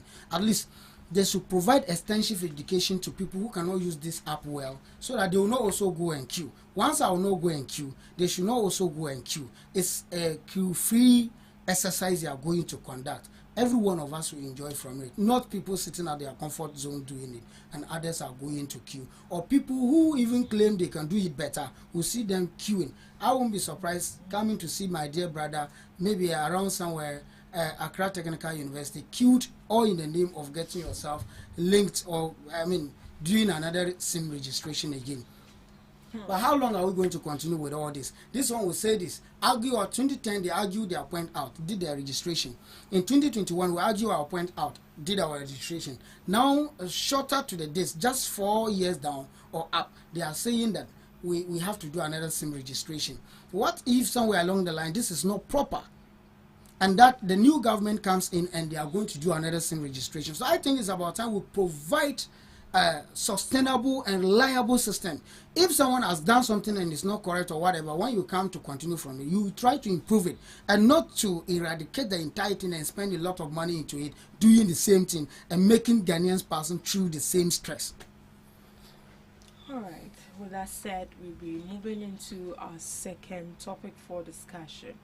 Minority accuses government of repackaging old land policies as reforms. So the minority in parliament has accused government of repackaging existing land policies and presenting them as new reforms, following recent announcements by the Ministry of Lands and Natural Resources. In a statement issued, the caucus argued that many of the measures being touted out as reforms are in fact long-standing laws and initiatives introduced under previous administrations, describing the move as misleading and politically driven. The minority in parliament has insisted that the Ghana public deserves accuracy, not political theatre, maintaining that what has been presented as reform is largely a continuation of already existing and established policies. If these are truly new reforms, what exactly makes them different from the previous land policies? Mr. Chambers. Well, I believe that continuation of a government project is not a crime. So if a government comes in and maybe there's a change of government and the government will have to continue from where the previous government has started, or the previous government has done something they want to continue from, there's no crime in it. And the minority is not arguing why they are using the already existing laws. They are only trying to make it like, if you listen to their press conference, it means that whatever they have presented to us from the Land Commission, what they are presenting to us is they are trying to make it like it's a new reforms and something that has been legally existed, something that is in existence. It is not seen as reforms. You're only reinforcing it. Maybe the thing existed but lack what we call enforcement. So if there is a weak enforcement of the already existed land commission laws and you are trying to probably enforce them well, we don't describe that as new reforms, not at all. For instance, if you listen to them carefully, there are a series of things they said they are going to do. One of it is ministerial approval for our land allocations. This in 2021, we already have it. It is existing. You understand? This thing was argued out in 2021 and it was laid before Parliament. It was discussed. It is there. So even if it is not in full operation, what you need now is not reform of it. What you need now is completely making sure that you, enforce it perfectly. Now the use of Form 5 forms, the use of Form 5, you understand that way back 1962. What would I say? The state laws regulations in 1962. It is already captured that before you acquire a state land, you go through all these processes. You fill the forms before the land is released to you. That has been the norms. But now they are saying that the NDC government is saying that they are coming out as part of their reforms. The Form 5 is going to be part of their reforms, which it has already been existed legally. This is a constitutional issue we are talking about. It has existed legally, not just verbally. 1962.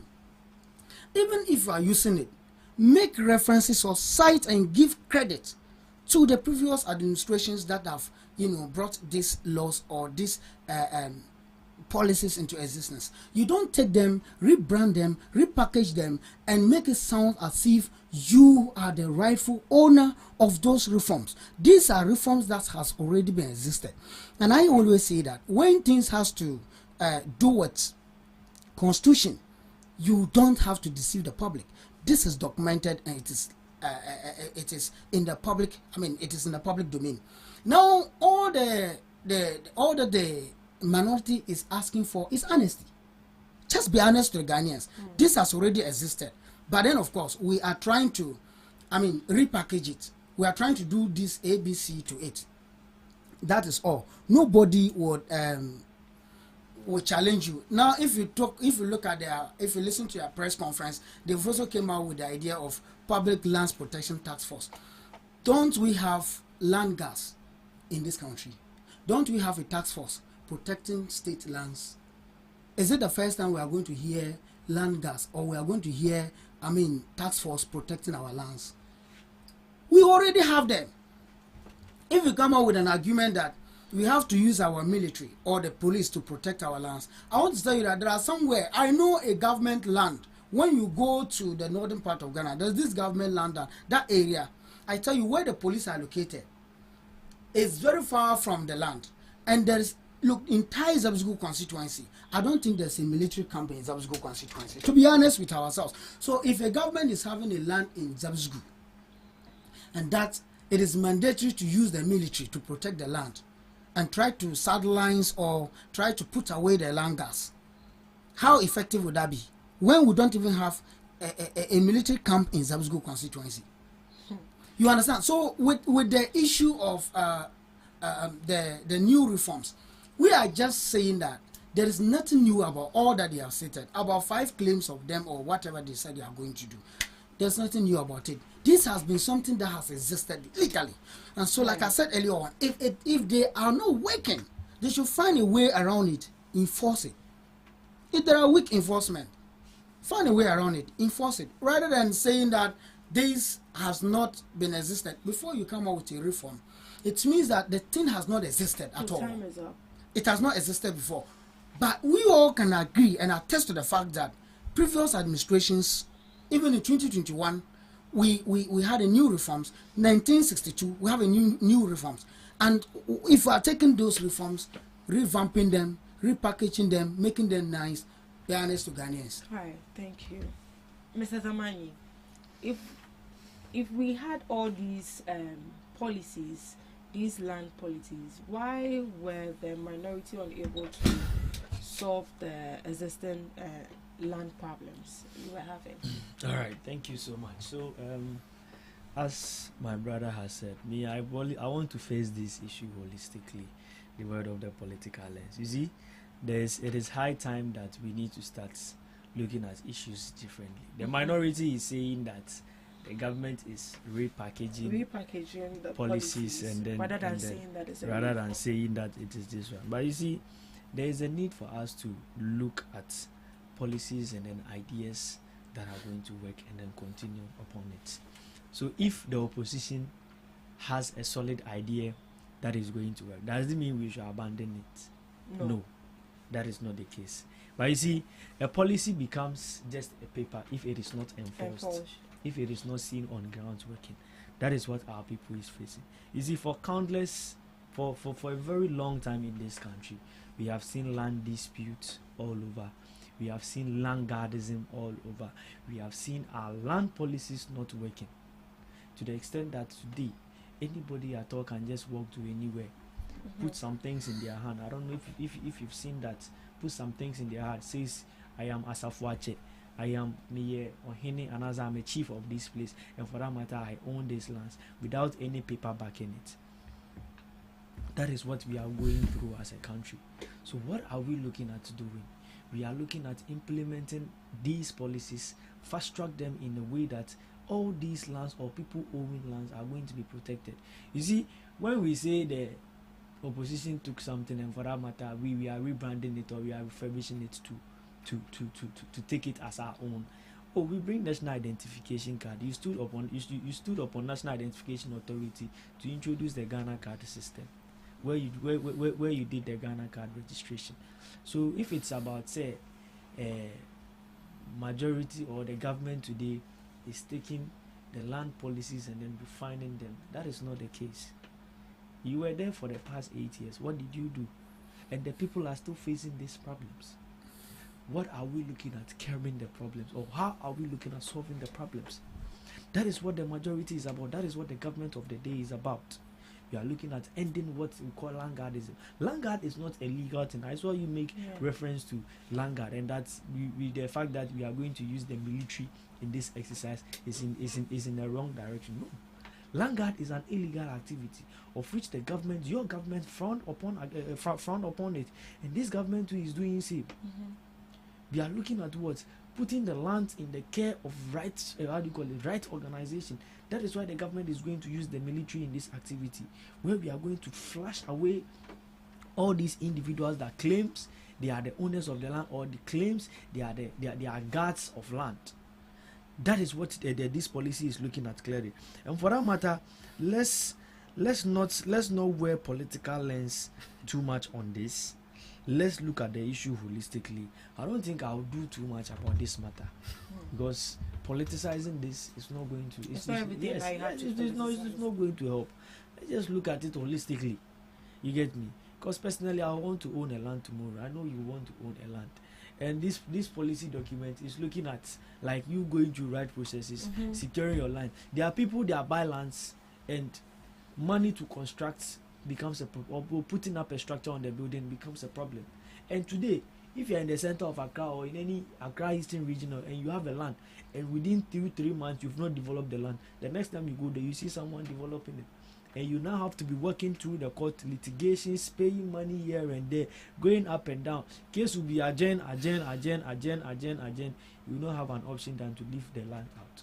That is what we are facing in the country today. So I think I fully support the minority on this action. Let's make the policy go through. Let's make the document go through. Whatever tag they are going to give it, whether rebranding or refurbishing or repainting or whatever, we just want the policy to go through. Just so tomorrow you benefit from it. Thank you so much. Right, thank you so much, Mrs. Zamani. Let's read some comments. This is from our YouTube page. This is from Kojo03N. The NPP man is right. I did not use passports as well.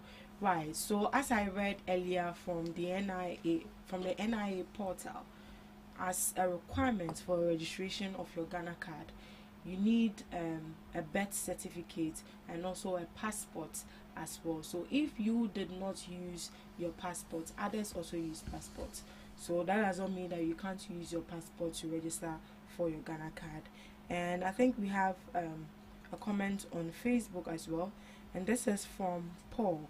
He said, "Good morning, my host. I would like to also give a submission on this issue at hand. Sam George is trying to waste money and time of citizens of Ghana.